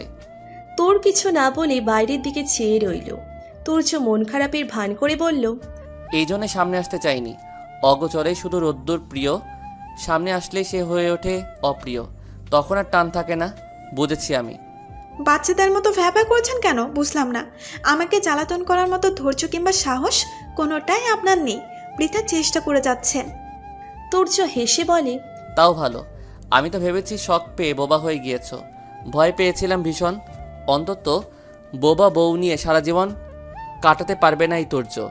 এমনিতেও তো কপালে ছোট্ট সাইজের হাতি জুটেছে, তার উপরে যদি বোবা হয়, ব্যাপারটা খুবই কষ্টদায়ক। তোর চোখ রাঙিয়ে তাকাতেই তুর্য এক হাতে তুরকে টেনে নিজের সাথে মিশিয়ে নিল। তুরের কপালে ঠোঁট গভীরভাবে ছুঁয়ে বলল, তোমাকে অভিমানে মানায়, মলিনতায় নয়। তোমাকে অনুরাগে মানায়, রাগে নয়। তোমায় প্রফুল্লতায় মানায়, অশ্রুসিক্ত নয়নে নয়। এরপর মৃদু হেসে ক্ষিপ্ত সুরে বলে, তোমাকে রোদ্দুরে এই বুকে মানায়, গাড়ির সিটে নয়, বুঝলে ছোট্ট হাতি? তোর এবার তার রোদ্দুরের হাত টেনে কামড় দিল। তুর্য তাকে ফু দিতে দিতে বলে, এই কামড়ের শোধ আমিও নেব, বাড়ি পৌঁছাতে দাও শুধু। তোর ভেঙচি দিয়ে বলে, আমার প্রিয় মানুষটিকে অপ্রিয় বললে এর থেকে অধিক জোরে কামড় দেব আমি। আর তারপরেও আমাকে হাতে বলা, হাতে আমি। তুর্য গাড়ির স্টার্ট দিয়ে মাথা নাড়ালো। তোর মুচকি হাসে। পুলিশের চাকরিটা ছেড়ে দিচ্ছি আমি। ছোট হাতি যে হারে হুমকি দিচ্ছে কামড়ানোর, দেখা গেল কামড়াতে গিয়ে কোনোদিন খেয়ে ফেলেছে, তখন তো জান নিয়ে টানাটানি। চাকরির আগে বাবা আমার জান থাকলে এমন চাকরি আরও করতে পারবো। তোর তুর্যর বুকে নখ বসিয়ে দিতেই তুর্য ব্যথায় কুকড়ে উঠল। তোর উতলা হয়ে তুর্য শার্টের বোতাম খুলতে শুরু করলো। তুর্য এক হাতে তুরকে আটকে বলল, আরে তোর পাখি একটু সবুর করো, রাস্তাঘাটে কি শুরু করলে? আমি তো বারবার বলছি বাড়িতে পৌঁছে কামড়াকামড়ির মিশন শুরু করব। ট্রাস্ট মি, আমার কথার একদম নড়চড় হবে না, আর কেউ ডিস্টার্বও করবে না, কারণ সবাই সাদাবের বাসরের পেছনে পড়ে থাকবে। একদিক থেকে শালি সাহেবা আমার উপকারী করেছে, আর তার উসিলাই না হওয়া বাসরটা এবার হবে। তোর লজ্জায় তুর্যকে ছেড়ে দূরে আসতে চাইলে তুর্য আরো শক্ত করে ওকে চেপে ধরে। এখন লজ্জা পেলে চলবে? তুমি তো আমার বাচ্চা নিয়েও কথা বলেছ। তুমি অ্যাডাল্ট কথা বললে আমি লজ্জা পাই না? মানে একটু বাধা দিতাম আর কি। তুমি ছোট ছিলে তাই, কিন্তু এবার সেটা হবে না। এই যে ধরেছি, আর সেই দিন ছাড়বো যেদিন আমাদের আলাদা করে শোয়ানো হবে। তোর কেঁদে ওঠে আবার। তুর্য আবার আকারে ইঙ্গিতে মরার কথা বলছে, কিন্তু সত্যিই তো বলছে। তুর্য বাড়ির গেটের ভেতরে গাড়ি ঢুকিয়ে তোরকে গাড়ি থেকে নামায়। তোর দাঁড়িয়ে আছে। সকালে সাদাব নীতিকে কোলে করে বাড়ির ভেতর নিয়ে গিয়েছিল। নতুন বউকে নাকি এভাবেই বাড়িতে প্রবেশ করানো হয়। আর ওর বেলায় তুর্য ঠ্যাংটাই ভাঙা ছিল। তোরকে দাঁড়িয়ে থাকতে দেখে তুর্য ওকে কোলে তুলে বলল, বাসর যখন হবে তখন নতুন বউয়ের অসম্পূর্ণ প্রবেশও সম্পূর্ণ করা হোক। এটা থেকে তোমায় বঞ্চিত করার অধিকার যে তোর জন্য নেই তোর পাখি। তোর হাসে। এই ছেলেটা ওর সকল কথা কিভাবে বুঝতে পারে ভেবে পায় না ও। হয়তো ওর এই স্বভাবই ওকে তোরের প্রিয় হতে সাহায্য করেছে, তোরের ভাবনা ভালোবাসা হতে সাহায্য করেছে। তোর অস্ফুট কণ্ঠে বলল, প্রিয় রোদ্দুর, ভালোবাসি, খুব ভালোবাসি তোমায়। তুর্য সম্মুখে তাকিয়েই বলল, তুমি থেকে নেক্সট টাইম আপনিতে গেলে এভাবেই কোলে নিয়ে বাড়ির বাইরে ফেলে দিয়ে আসবো। কথাটা মনে রেখো।